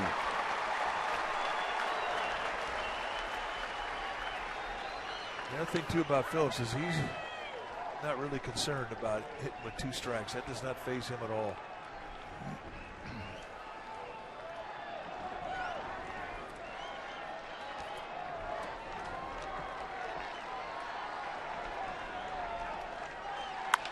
On the ground to Adriante. And that's the ball game. So Casilla in the end gets it done. And the Giants take 2 out of 3 from the Reds. And they weren't easy, that's for sure. Just another laugher. Tell me about Jake Peavy. Well, Jake Peavy set the tone. I mean, he put up 5 zeros to start this ball game against these Reds, who are more than feisty. And then it was just hang on for your dear life. And not only that, but he hit a home run, his first in a Giants uniform, just to put a little exclamation point on his night. Nice job. Final score, Giants 5, Reds 3. Thanks for joining us. Stay tuned. Esurance Giants postgame live with interviews, and the wrap starts right now.